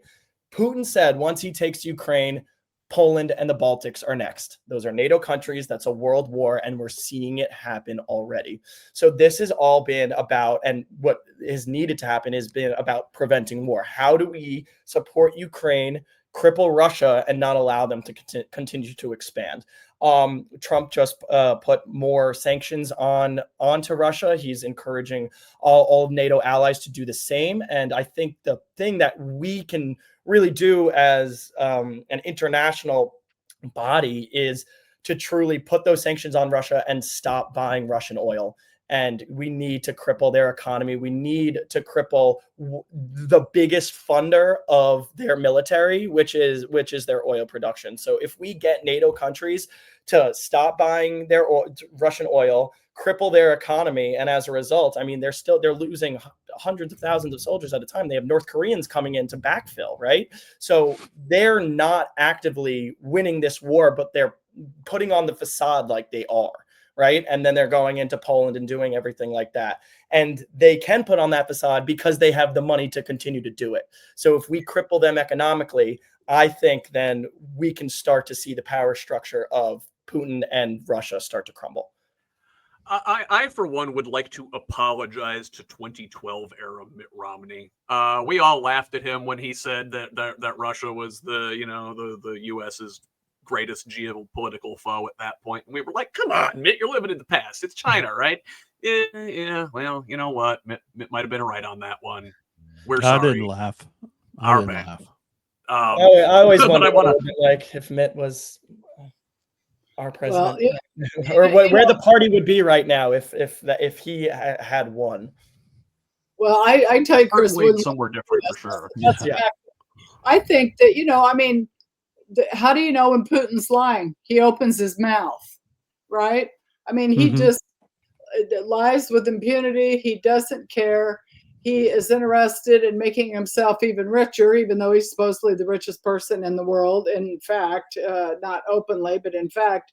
But I think that the reason that he's pushing, which is what he's doing, he's pushing to see what he can get by with and how far he can go, because I think that we have been very weak here by trying to, show that, we'll coddle him a little bit and see if that works. That doesn't work with a dictator. You have to hit the dog upside the head with a stick to get its attention. You don't give it a milk bone when it bites you. And we have shown weakness, and he is pushing it to see how far he can get. I am glad that Europe is coming back, and I agree with Chris 100%. We have to lay on him and lay on him hard. So I want to bring this thing from the international realm to stateside here, but in a way this story is related. So before the Charlie Kirk assassination on Wednesday, the big, I feel like, right-wing divisive story that they were using to stir up hate and division around things like crime was this really sad story out of Charlotte, North Carolina, where last month a Ukrainian refugee named Irina Zarutska was riding Charlotte light rail when she was attacked from behind, unprovoked, by a guy named DeCarlos Brown, 34 years old, a ton of prior convictions, had done time for armed robbery, has a history of mental illness, and has been charged with first-degree murder. Now, it didn't receive a whole lot of attention initially, but after the closed-circuit television footage was released, Republican lawmakers and far-right influencers really pounced on this thing. Trump used her death as an excuse to justify expanding his National Guard deployments to other cities, arguing that, Democratic leaders like the, elected in Charlotte, for example, cannot manage crime effectively. He repeatedly referenced this attack on social media, calling the suspect a career criminal and blaming Democrats for failing to enforce the law. Kurt, is this you? I think it's Kurt's turn. Kurt, thoughts on this? Sad story, but it's like random crime, right? I mean, this is not anyone's fault other than this guy, is it? No, I mean, I don't know the complete story about the guy, but from what I've seen, I'm sure he was under the influence of something, and had some issues. Obviously, to commit something like that or to do something like that randomly when there was no provoked instance or situation that happened that that we can tell. So, but hey, it's yeah. I mean, it's a singular event that we want to jump on and make a huge thing out of it. And not saying that the loss of a life is not a huge thing, but it's a way of, and I'm trying to be respectful here, but it's just a way. Here's the hypocrisy, okay? We've got Republicans that are in outrage because this Ukrainian was attacked and her life was taken.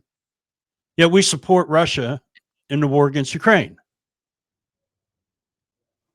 Yeah, does that have any correlation with each other? Well, I don't know, but that's as absurd, a comparison is what I think making, this a headline. We don't talk about singular attacks on people unless it has something to do with a black man or an immigrant. Those stories seem to get put to the forefront. We don't talk about trans getting attacked and stabbed and murdered. We don't talk about black people who are unnecessarily attacked or beaten. And I'm not saying that it's not reported. It is, but not like this is. So, you can't, can you call it propaganda? Yeah. Can you call it propaganda news? I mean, no, it's the death of an individual that didn't deserve to die. Nobody deserves to be murdered, but my God, I mean, seriously, this is where, And Chris, I see you want to speak up here. Now, yeah, no amount of police or National Guard would have prevented this. No, but at the same time, it is still based on policy. This man was convicted 14 times and still was on the streets. He was convicted of kidnapping a 9-year-old girl, of domestic violence, of DWI, aggravated harassment. This wasn't a guy who should have been on the streets to begin with. And he was convicted 14 times before that. And our legal system allowed him to be on the streets and to do that. If you watch that video and you listen to the footage from the train, he gets up, it's completely unprovoked. She's sitting there reading a book or on her phone, stabs her as he's walking away, dripping in blood. First of all, nobody on the train said anything. Second of all, he goes, "I got that white bitch." If that were a white man who stabbed a black woman and he said, "I got that black bitch," you would have better believe that would have been everywhere. Every single major media outlet would have been reporting that. And I disagree. But I disagree. The point I'm glad to hear you say that a felon and a convicted individual shouldn't be on the streets. I'm glad to hear you say that. Yeah. A person who was convicted a felon 9-year-old and- girl who was of domestic violence. So, This got nothing to do with someone Trump. has Don't bring it in 34 here. felony convictions and convicted of sexually assaulting a woman and rape. Should they be on the streets? Yeah, she wasn't convicted. He was held liable in a civil Not court. rela- It was not- a criminal not related conviction, to so this we don't have to story, go back to but- that. And these aren't related Yeah. in any way, shape, or form because No, all but those I'm charges- just saying, if that's your belief, should that not be across the board, or is it just Yes, both singular? these guys across should the be board, but indicted. Absolutely. the crime that we're talking about is very different here. So you can't equate one to another. Donald Trump didn't willfully go on a train and stab someone to death for no reason. Okay? But he sexually assaulted a woman. That criminal court did not find him guilty for that. He was Absolutely, they did. They not absolutely a criminal did. court. They It was found a him- civil court who found him liable. Again, yeah, Kurt, Trump is irrelevant here as far as his crimes here, but I The do story. think the story is relevant in the way that it is exploited by people like Mhm. Trump to forward their agenda elsewhere, like these National Guard threats and takeovers of all these, Democratic-run cities. Starting in now, we talked last week about how Trump was targeting Chicago. You guys have heard of a Chicago-style hot dog, right? With the bright green relish, they put the Yeah. tomatoes on it, right? Okay, well, we've all heard of Chicago-style hot dog. Have you heard of a Chicago-style taco? This week, Trump backs off his Chicago National Guard threats. Chicago leaders are doing a victory lap after standing up to Trump, who announced he's sending troops to fight crime in Memphis instead. So, because of the unified opposition from community leaders and elected officials in Chicago and throughout the state, the Trump administration backed down from its threats of sending in the National Guard to Chicago. That is the statement from Chicago Mayor Brandon Johnson. So, if you recall, Trump first floated this idea in August, calling the city a disaster and a hellhole, when in reality, Chicago has seen a nearly 30% reduction in homicide and a 38% reduction in shootings since last year. But if you zoom out, it has been less than a week since Trump posted, Chicago was about to find out why it's called the Department of War, and threatened helicopters and fire and fury on this American city. And by midweek, with pushback from Johnson and Pritzker and others, they decided they were going somewhere more friendly instead, and that place is Memphis. So, calling the city, quote, deeply troubled, Trump suggested the mayor and Tennessee governor were happy with the action, which could include the National Guard and anybody else we need, according to the president. Now, Tennessee's a red state. Mayor Bill Lee is Republican. Mayor Paul Young, a Democrat, said at his Friday afternoon press conference that it was not done at his request, asserting that he learned in the morning that the president and governor are looking to bring federal resources into the city. He said he did not ask for the National Guard and does not think this is the way to drive down crime. He does say, listen, FBI, DEA, ATF, great, fine, bring them in, but I do not want the National Guard in my city. D. Tough line for the governor to walk, or for the mayor to walk there, huh? Well, I suppose so. There's so many things wrong with this action that it's, we don't have enough time to talk about it, but let me just spell it out. EPSTEIN. This is a distraction so that you will quit talking about Epstein. And there are many cities, this can go on and on and on forever. The National Guard is not to be used in that way. The National Guard is supposed to be run by the state, not by the Fed. I find it interesting that during January 6th, oh my God, I can't send in the National Guard as president. Suddenly, the National Guard can go to all kinds of cities because we're going to help with crime. When in fact, all it's really done is drive down business participation. Ask the restaurants in DC how happy they are with the National Guard walking around the street with guns and tanks. They're not happy at all. This is a misuse of federal dollars, of our tax dollars. I think I heard Chris call it social money. It is a misuse of our social money. It has no rationale except as distraction. Chris, it's the most expensive, stupidest way to deal with crime, right? I mean, again, if you want to look at it just from a shameless cost savings standpoint, dealing with the causes of crime at a root level is a hell of a lot cheaper than sending in the military. Yeah. No? No, I agree with that, and but I think we can't deny the basic crime statistics of that, how much crime has gone down in DC ever since deploying the National Guard. Even the DC mayor was in support of it after being hesitant to Trump about it at first. So, but I'm not saying that this should be the model for the entire country, right? Trump has the authority to put the National Guard in DC because that's his legal authority. He doesn't have the authority just to spray and send to other states. Right? He has to be invited and requested for that to happen. But I think the biggest thing here, and, you know, my sister lives in DC. I have a lot of friends who live in DC who are saying that, you know, it's cleaner. Doesn't seem to be as much crime and stuff going on. But I believe it's more of the deterrent aspect. It is having those military men and women and personnel out there.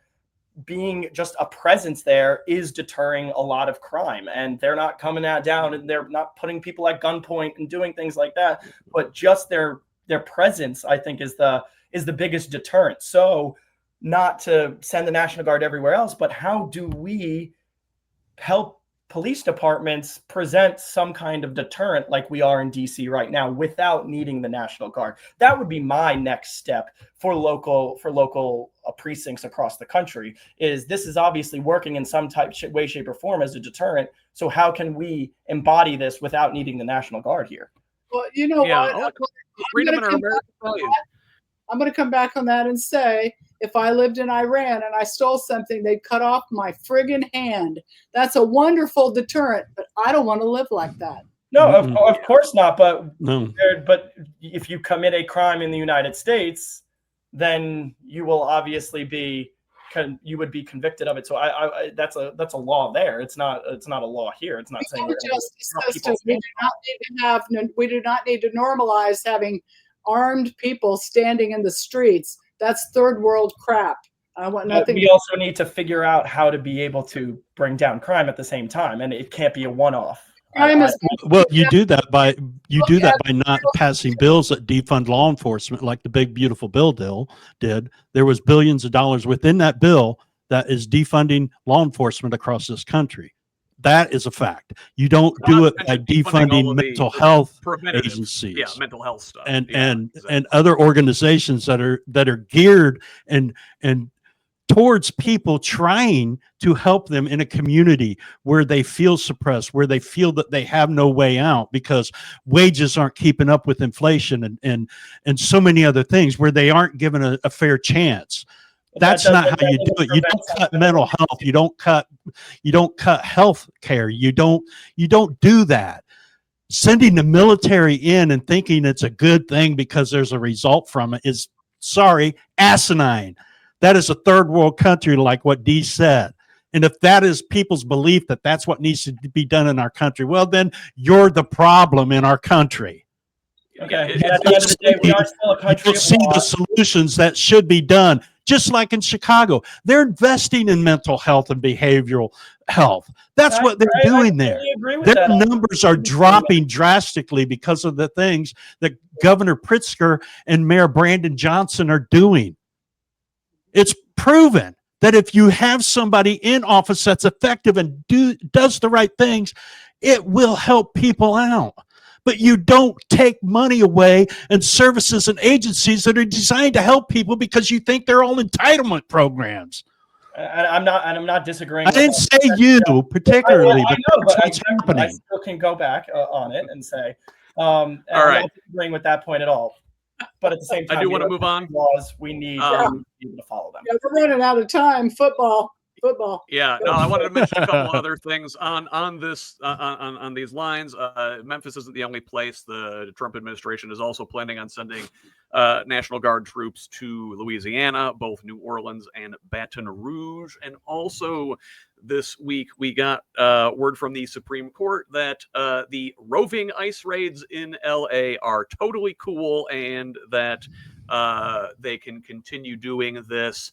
The justices ruled 6-3 along ideological lines, as you assumed they would, to put a hold on a federal judge's order that reined in what critics called these roving raids. In her dissent, Justice Sonia Sotomayor wrote, "We should not have to live in a country where the government can seize anyone who looks Latino, speaks Spanish, and appears to work a low-wage job. The government, and now the concurrence, has all but declared that all Latinos, U.S. citizen or not, who work low-wage jobs are fair game to be seized at any time, taken away from work, and held until they provide proof of their legal status to the agent's satisfaction." She wrote, Memphis, New Orleans, Baton Rouge, look forward to this coming to a neighborhood near you. I do want to move on and talk briefly about Trump's tariffs. So we have been following this throughout the year. Throughout much of 2025, the administration's tariffs have defied forecasts that the import duties would drive up inflation, but this week we're beginning to see that that is about over. The consumer price index in August rose at a rate of 2.9% from a year ago, accelerating from the previous month as Trump's tariffs filtered throughout the economy. Heavily imported goods saw some of the steepest price hikes last month, and I'm going to fast forward to talk about some of these products.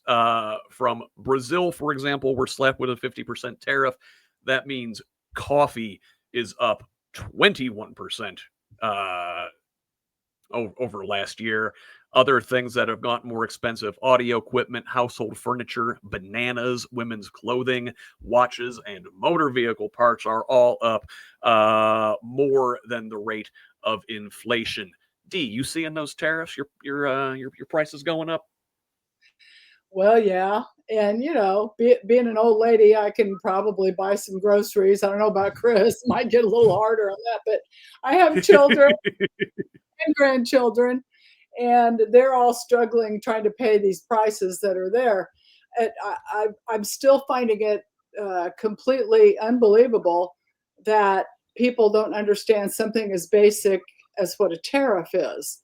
A tariff is a tax. It's a tax that's put on an import of some sort. And to assume that the company who is doing the importing is going to continue to take hits to their bottom line is naive at best. They're not.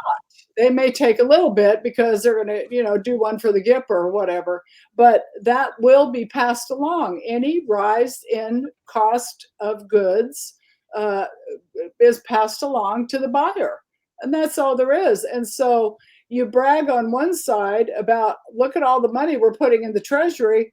Yeah, well, on the other side, it's taking all the money out of our pockets. Let's go back how many stories to what happens in other countries when austerity is imposed.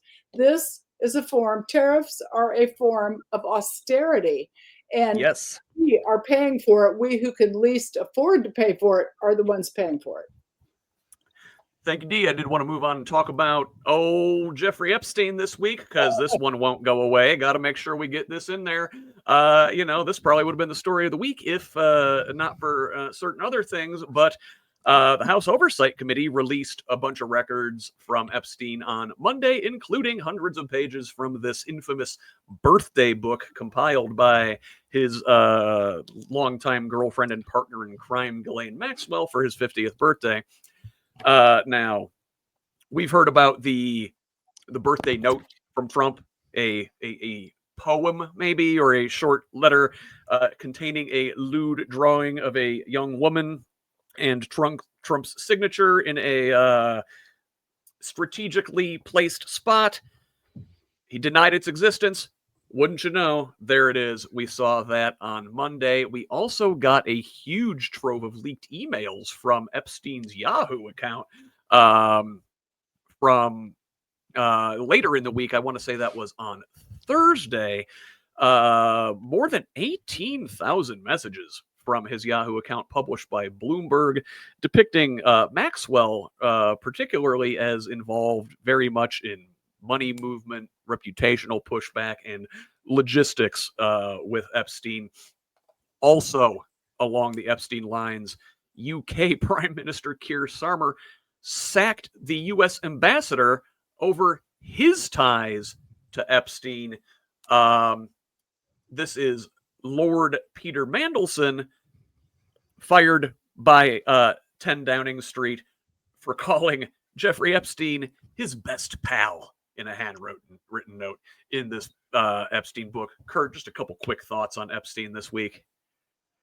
Well, I mean, it's the facts and data are out there, and the reason that they're trying to, the reason they voted 4 hours after Charlie Kirk was assassinated to block the release of the Epstein files is because they know exactly what's in there and who's in there, and they don't want that to leak. And the thing that just pisses me off about this whole thing is Democrats don't care who's in there. I know Bill Clinton's in there. I don't care. They're pedophiles. Actually, it turns out there was a Bill Clinton note in this birthday book too. We know he's in there. We know he's in there. But yeah, we know he's in there. He was on the flight log too. So, but release him. Why are we protecting pedophiles? Why are we not believing the number of women that have come out and are taking stand on it? Which I'm finally so happy that they have the courage that they're able to do this. And it's asinine. It's another one of those things that's just mind-boggling. We are protecting pedophiles. That's what the GOP is doing. They are protecting pedophiles by not allowing this to be released. And I don't care if they're Democrat, if they're Republican, if they're, independent. It doesn't matter. A pedophile is a pedophile is a pedophile. Absolutely. Well, a couple more quick stories here before we talk about our one big thing. So this week, Democrats are threatening a shutdown of the government if Republicans don't accept some Democratic healthcare demands. Senate leader Chuck Schumer has weathered backlash from Democrats earlier this year when he voted with Republicans to keep the government open, but now he is willing to risk a shutdown at the end of the month if Republicans don't accede to some Democratic demands. Schumer says he and House Leader Hakeem Jeffries are on the same page in this regard. Schumer says a shutdown wouldn't necessarily worsen an environment in which Trump is already challenging the authority of Congress. It will get worse with or without it because Trump is lawless. Chris, Republicans have been playing the shut down the government game for like 30 years now. Turnabout fair play? Yeah, I mean, I've seen this go back and forth between sides, whoever's in power and wanting to shut down the government and thinking it's a good thing, and then everybody else saying it's a bad thing. But I do agree with Chuck Schumer in that I don't think this would change much of what's already going on. We already have gridlock as it is, but maybe the government shutting down would be a good thing so we don't have to deal with everybody in it anymore. No, I really don't think that we would see any major drastic change as a result of a government shutdown right now. I would like us to start working together and to, move along. And yeah, the Republicans concede a little bit to Democrats right now. Let's start to work together. Let's start to get that bipartisanship. Come on. That's what we're all been wanting over here. So it's not going to happen. I don't think it would happen. Yeah. I could see a shutdown being very likely, but I really don't think either way it's going to change much. Yeah, I've always been anti-government shutdown. We want bipartisans. We want, believe it or not, whatever you think of me, I want to work with Republicans. Oh, and the same thing with me. I absolutely want to. What I can't accept is supporting Trump. That's my stopping point. If you support Trump, I really have nothing to talk to you about. And that's where the problem is. Okay. So I think until we can get past Trump, I think that's a problem too, because you stop yourself from engaging with somebody who who has differing opinions and values than you do, but you can realize that you actually have a lot more in common. And just by even having the conversation and saying, you know what, you like Trump, I like somebody else, that's okay because we were given two options. Let's talk about what we believe in, not what those people are preaching. Chris, if it was anybody else, I would be that way. But it's Trump. It's the guy who created an insurrection against our country, who has done nothing but destroy our democracy and goes against constitutional law and tries to break it almost every single day with his EOs. And I wish Republicans could understand that. If you truly care about our country, quit supporting a guy who's trying to destroy it. I mean, it's not about the difference of opinions or values. I've had that with Republicans my whole life. It's because of Trump. Yeah, so much of that is. I don't deny that, but we could talk about any leader on the Democratic side that would have the same feelings for us, like an AOC or a Zohran Mamdani of the world.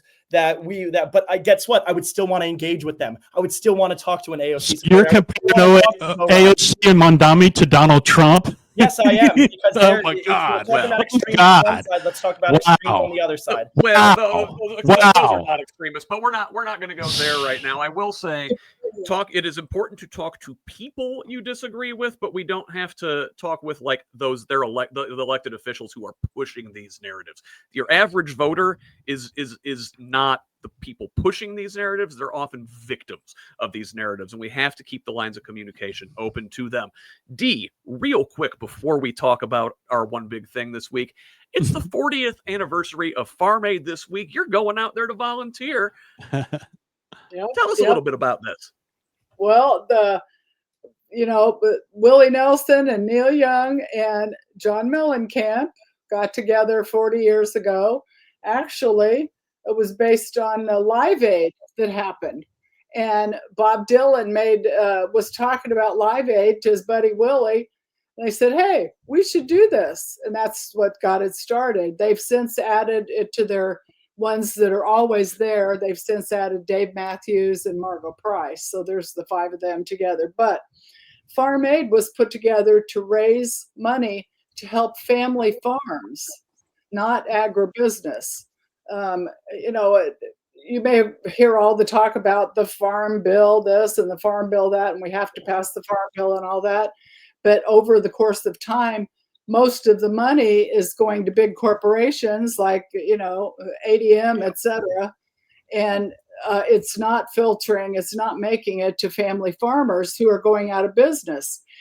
Part of the problem with agribusiness is not that they pocket all the money, but it's that the way that they do confined animal feeding operations, the way that they take over entire neighborhoods instead of having a small pig farm and your next door neighbor and you can live with that. They have a gigantic pig farm, and everybody in 3 counties can't breathe anymore because there's too much there. Or they have chickens that they breed to have gigantic breasts, so that's all they are. Their legs break, they can't even stand up. Inhumane. Small family farmers don't do that. Small family farmers pay attention to the soil and regeneration and renewal. And so there is no better, if you like to eat, there is no better charity in this country, in my opinion, than Farm Aid. And I'm more than happy to volunteer. My daughter will be volunteering again this year as well. And we travel wherever. This year it's in Minneapolis. There was a strike.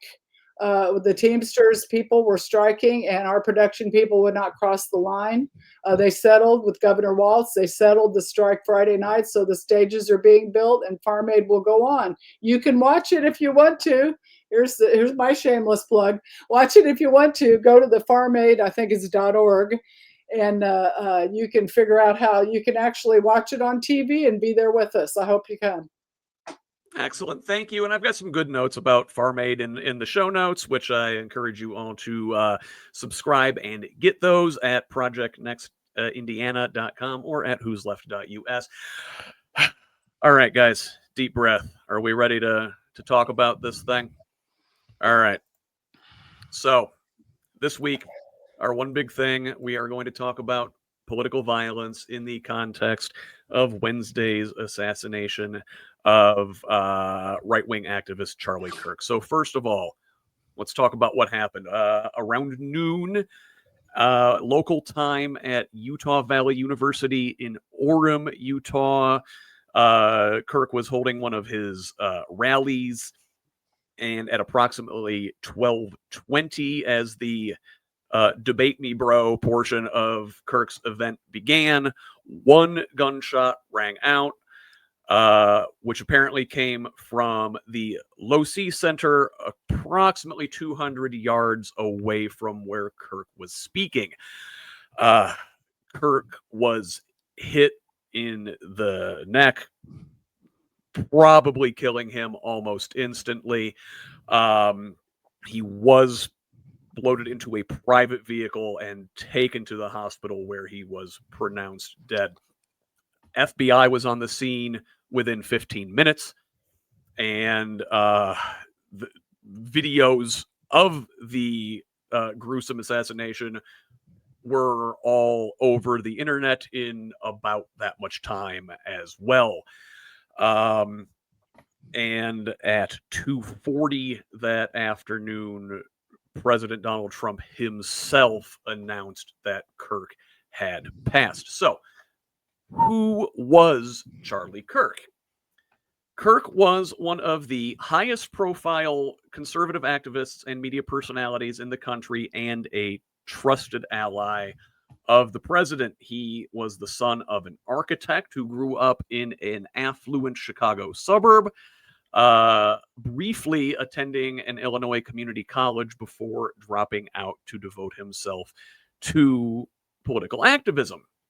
He was an avid speaker, touring the country, addressing many Republican events, many of which grew out of the ultra-conservative Tea Party movement.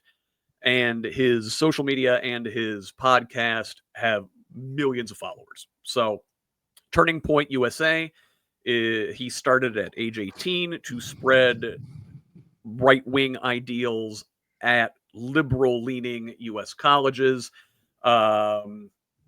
He began that organization in 2012 after President Obama's re-election. Its mission at that time was to organize students to, quote, promote the principles of fiscal responsibility, free markets, and limited government. Definitely grew out of the Tea Party movement, had a lot of big right-wing funders from the beginning, has now more than 850 chapters at colleges and universities across the country. Their mission has grown from more of a libertarian free market ideal to more of a Christian nationalist ideal. So before we get in, I want to ask each of you your brief thoughts on Kirk and Turning Point USA, and just, also go ahead and give us your denial of the efficacy of political violence, if you would, please. Denounce that, as we all do. Kurt, go ahead. I don't know where to begin. I mean, I was not a Charlie Kirk fan whatsoever. He was a bigot. He was a racist. He was a propagandist. He was a liar. He made claims that were so outrageous at times. It was unbelievable. His debating of college students was an actual joke, because he never listened to any questions that actually were given to him. He didn't even wait until the questions were finished, and you could tell he had an answer coming, because he had a system laid out. And if you want to see the truth behind him, or just realize who he was, he loved to debate unsuspected college students who had legitimate questions. But then Charlie would throw something out them like, describe what a woman is, or do men have uterus, or, just crazy shit. Okay.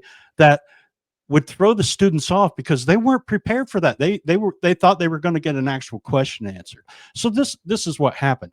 And if you want to see him get his lunch handed to him, look at the time that he went to Cambridge and had debates with those students over there. They handed him his lunch because they were prepared for him.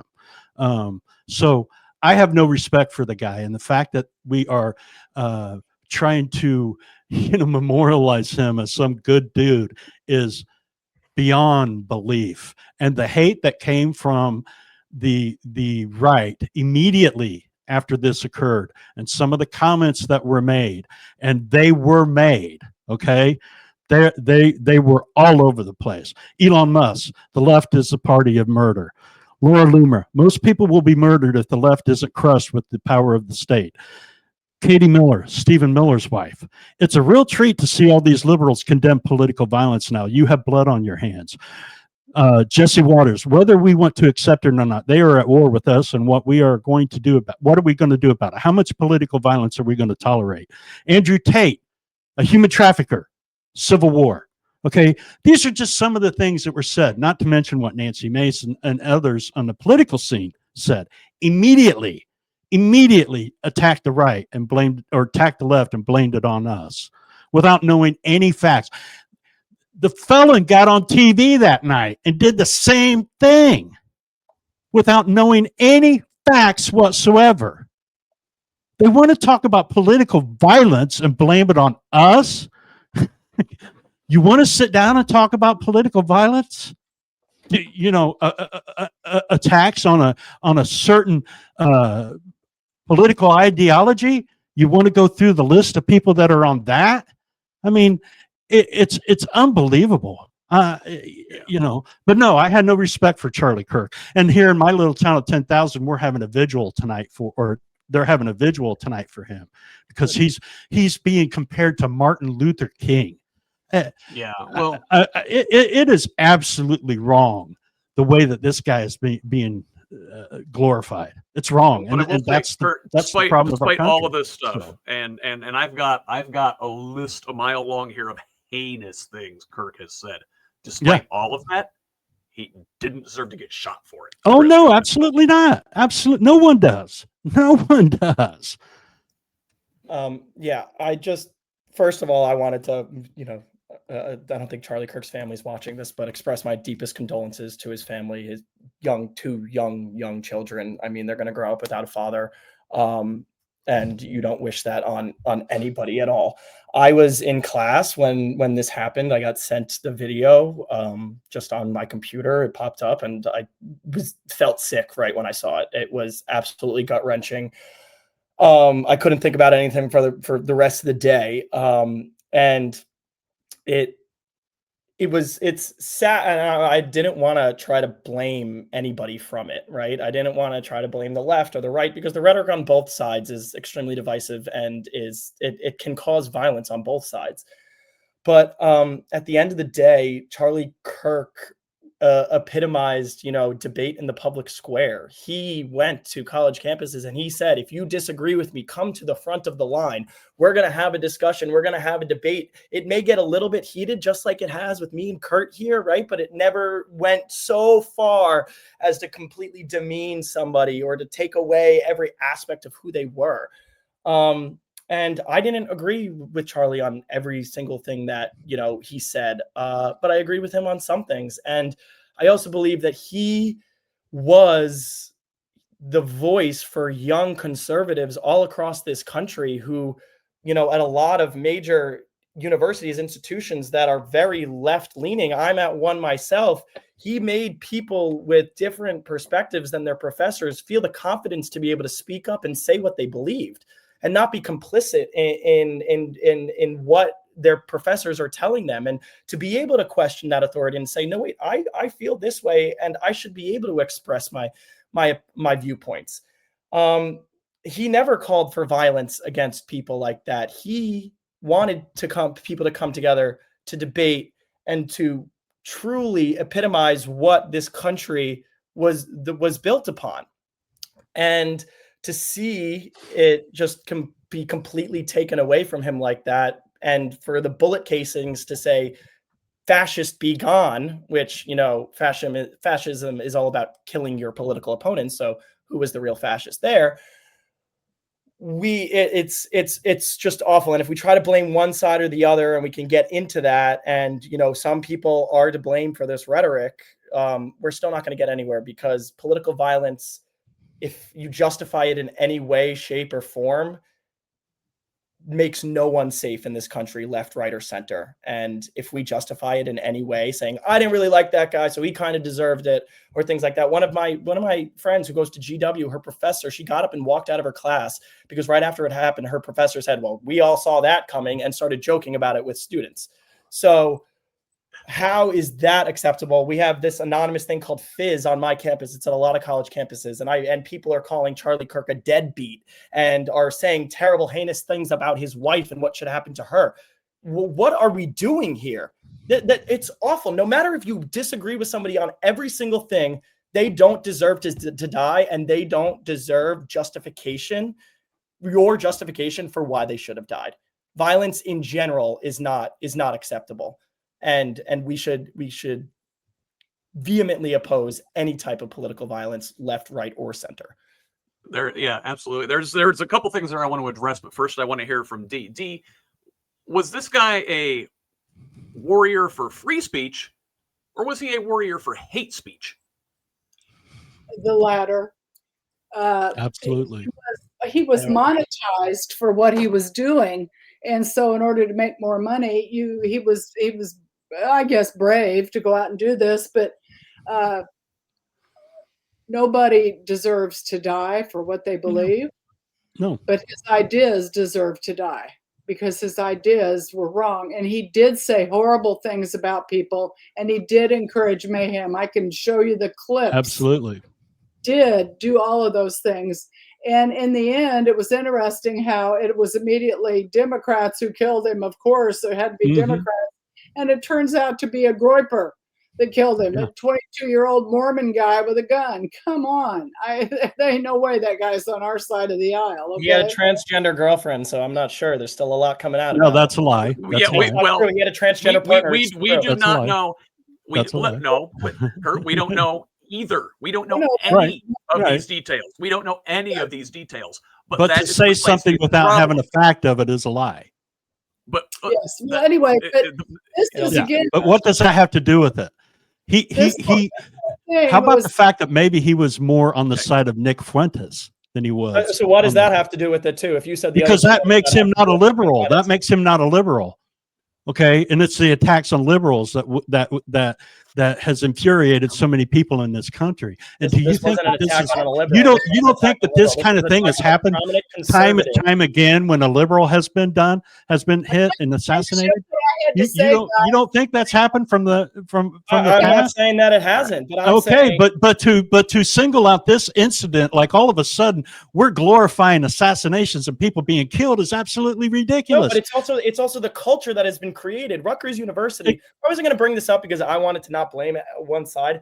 Rutgers University did a study on assassination culture. I can link it in the chat for you. And of the respondents, 55% said it was at least somewhat justified. Of the respondents who identified center left of center, said 55% said it was be at least somewhat justified to murder and assassinate Donald Trump. Okay, so the culture that is being created are on the left of leaders saying he should be taken out, punch him in the face. And I'm not saying that the right is completely innocent in all of this, but I'm saying that rhetoric allows people to think this way and say, because he disagrees with me, he doesn't deserve to live. I'd like to good. Now, all right, now it's my turn. I brought receipts. Go ahead, Dee. Thank you. I would like to say that the biggest hypocrisy of all of this is with the flags lowered to half staff and all that stuff, is that I'd like to talk about Melissa and John Hortman, who were murdered, elected officials who were murdered by a right-winger in Minnesota 3 months ago. They had children too. They and nothing happened. They didn't even call the governor and say, we're really sorry for what happened to your elected officials. That is political violence. And Republican Senator Mike Lee thought it was hilarious. No vigils, no nothing. Exactly. So let's talk about. I want to talk about Kirk and hate speech for a second, because I want to. A lot of the criticism from the left, and a lot of, I think, what the left is pointing out in the wake of this assassination isn't that he deserved it, it's that he cultivated this environment. So let's talk a little bit about the kind of things Charlie Kirk said about people, about black folks. Happening all the time in urban America. Prowling blacks go around for fun to target white people. That's a fact. It's happening more and more. If I see a black pilot, I'm going to be like, oh, I hope he's qualified. Black women, they're coming out and they're saying, I'm only here because of affirmative action. Yeah, we know you do. You do not have the brain processing power to otherwise be taken seriously. You had to go steal a white person's slot to be taken somewhat seriously. We made a huge mistake when we passed the Civil Rights Act in 1964. The death penalty should be public, should be quick, should be televised. And I think at a certain age, it's an initiation. At what age should you start to see public executions? It says the Democrat Party supports everything that God hates. I can't stand the word empathy, actually. I think empathy is a made-up New Age term that does a lot of damage. Here's one. You might want to crack open that Bible of yours. It says in Leviticus 18, thou shalt lay with another man, shall be stoned to death. George Floyd, this guy was a scumbag. He deserved to die. The Great Replacement Theory. It's a reality. Just this year, 3.6 million foreigners will invade America. Guns. Here's this one. I think it's worth to have a cost of, unfortunately, some gun deaths every single year so that we can have the Second Amendment. He says, Jewish donors have been the number one funding mechanism of radical, open border, neoliberal, quasi-Marxist policies, cultural institutions, and nonprofits. This is a beast created by secular Jews, and now it's coming for Jews. Martin Luther King was awful. He's not a good person. He said one good thing he actually didn't believe. Muslims plan to conquer Europe by demographic replacement. Palestine doesn't exist, and transgender people are an abomination of God. The man cultivated a culture of dehumanization that says these other people are not fully human and don't deserve to live. So now, I don't think anybody on the left, at least like prominent electeds or anybody, are saying he deserved this. Are you finding some people online who say, yeah, he had it coming? Yeah, certainly. But, thoughts and prayers. Barack Obama, Bill Clinton, John Hoffman, one of these guys who was, shot in Minnesota earlier this summer, Gabby Giffords, Nancy Pelosi, Gavin Newsom, J.B. Pritzker, Chuck Schumer, Hakeem Jeffries, AOC. All of these people are out here saying political violence is unacceptable. Yet, Scott, you're gonna love that I'm saying this, but I think Bernie Sanders had the best response to what happened here. I actually don't have Bernie's response in here. What did he say? Oh, it's a very similar, but like if you go on his Twitter, Instagram, it's like a long drawn out, but it's very similar to what I said before. And it wasn't bringing in any of the, of what Charlie Kirk thought. Right. And I think that can kind of muddle the debate around political violence right now, because we can have a separate conversation on Charlie Kirk's values and beliefs. Right. But not try to conflate it with political violence and almost create that avenue of a justification for political violence, right? I don't think we should do that.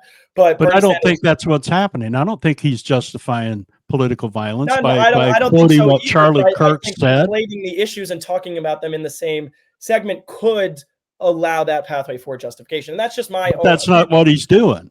Right. That's not what we're doing. What it could lead to for different we're trying to expose who the guy was, and that he shouldn't be memorialized and compared to Martin Luther King and flags flown at half staff. Now you put on a talking point about Rutgers University, and 55% of the students said that Trump should be assassinated. It was a study conducted by Rutgers University. I'm just saying, you said 55%. Okay, 55%. Okay, and you got a problem with that. Do you have a problem with what Kevin Roberts said? That we're in the second phase of the American Revolution, and it will remain bloodless as long as the left allows it to? What are your thoughts about that? Is that not political violence? Once again, it isn't one or the other. It's not like, here's an issue that I raised. I'm just saying, you've got a talking point. We do too. You've got a talking point and want to point out a study done, and 55% of the people, and maybe not you, but conservatives act like this is a right-wing thing or a left-wing thing. This is not. The violence from the right has been decades in the making. We have been listening to it for years. And things like what Kevin Roberts and so many others get ignored by all of you. And then when a study comes out that 55% of the people think Trump should be assassinated, you have a hissy fit over it and got to bring it up. Yeah, well, exactly. But you But ignore you're everything the else. opposite of it, because now you're having the hissy fit over the fact You're that damn I'm right. bringing it up. You're damn right. Because Exactly. again, So this maybe all comes down guess to what? I Donald was listening Trump. to what you said, and I This agree with all some of what comes you down to said. Donald Trump.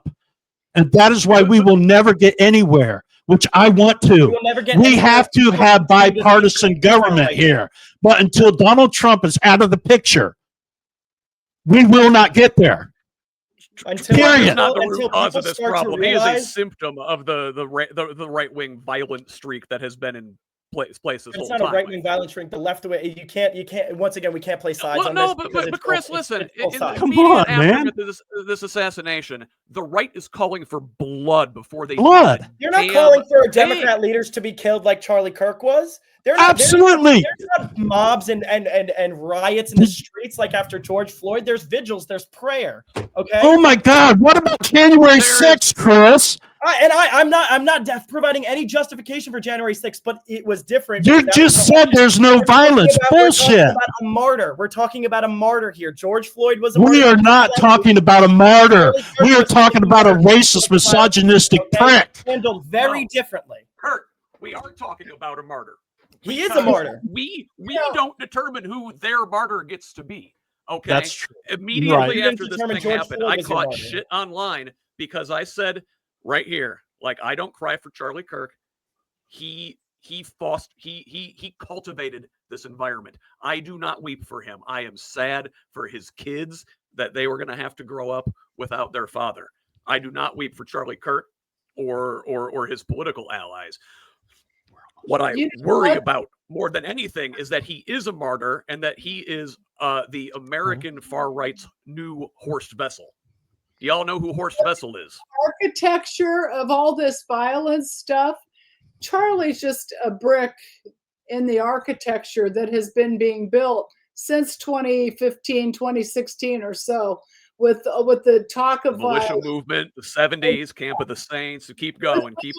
Yeah. What's going on? It's just a brick. It's part of it. But unfortunately, I think it's been built up high enough now, if you can do that visualization with me, that now we're getting to where it's coming to an apex and something's going to happen bad. This may be the start of that sort of thing. And this is not acceptable in our country. It's not acceptable in any party. It is not acceptable to go around killing people because you don't like them. And I don't care if it was somebody from the far left, and I don't care if it was somebody, which it appears to be, farther right than he was. Right. It doesn't matter. You don't. Yes, it is, Chris. The evidence is coming the out. shooter wasn't far right. That is not true. That's not true. It is coming out that he was. No, and that exactly. is There's no fundamentally the evidence of problem which is that side we he was don't on, know, so and you the right can't is say out here that. calling for blood when we don't know. They wanted so bad for it to be like a transgender person or a leftist because they're just begging to go to war. They want our blood. You want it to be some big gun rights activist at the same time. It's football time, guys. It sounds like it is football time. It is. Listen, this is not the closing chapter here. This is the opening chapter. I worry about in an era of even more political violence. Please, I ask we all keep our head. I want to hear the Kaya Rychiks and Andrew Tates and Jesse Waters of the world saying the things that the Obamas and Schumers and AOCs of the world were saying this week and not what they were saying. Let me give you all a chance to say goodbye. Maybe give yourself a shameless plug on the way out the door here. Kurt, where can the people find you? Well, first off, thank you for having this conversation. Chris, regardless of how I come off to you, I respect your points of view, and I would love to work across the aisle with you, but I'm dead serious, bud. Until Trump's out of the picture, I don't see how that can be done. Okay, and that's how we truly feel. So my name is Who's Your Blue on social media. I've just started a podcast called Something to Say with Who's Your Blue. Find me there. I'm obviously a left socialist progressive liberal that does not like Donald Trump. And that's who I am. But that does not mean that I do not like everyone on the right. I want to work. We have to have a bipartisan government if this democracy is going to survive.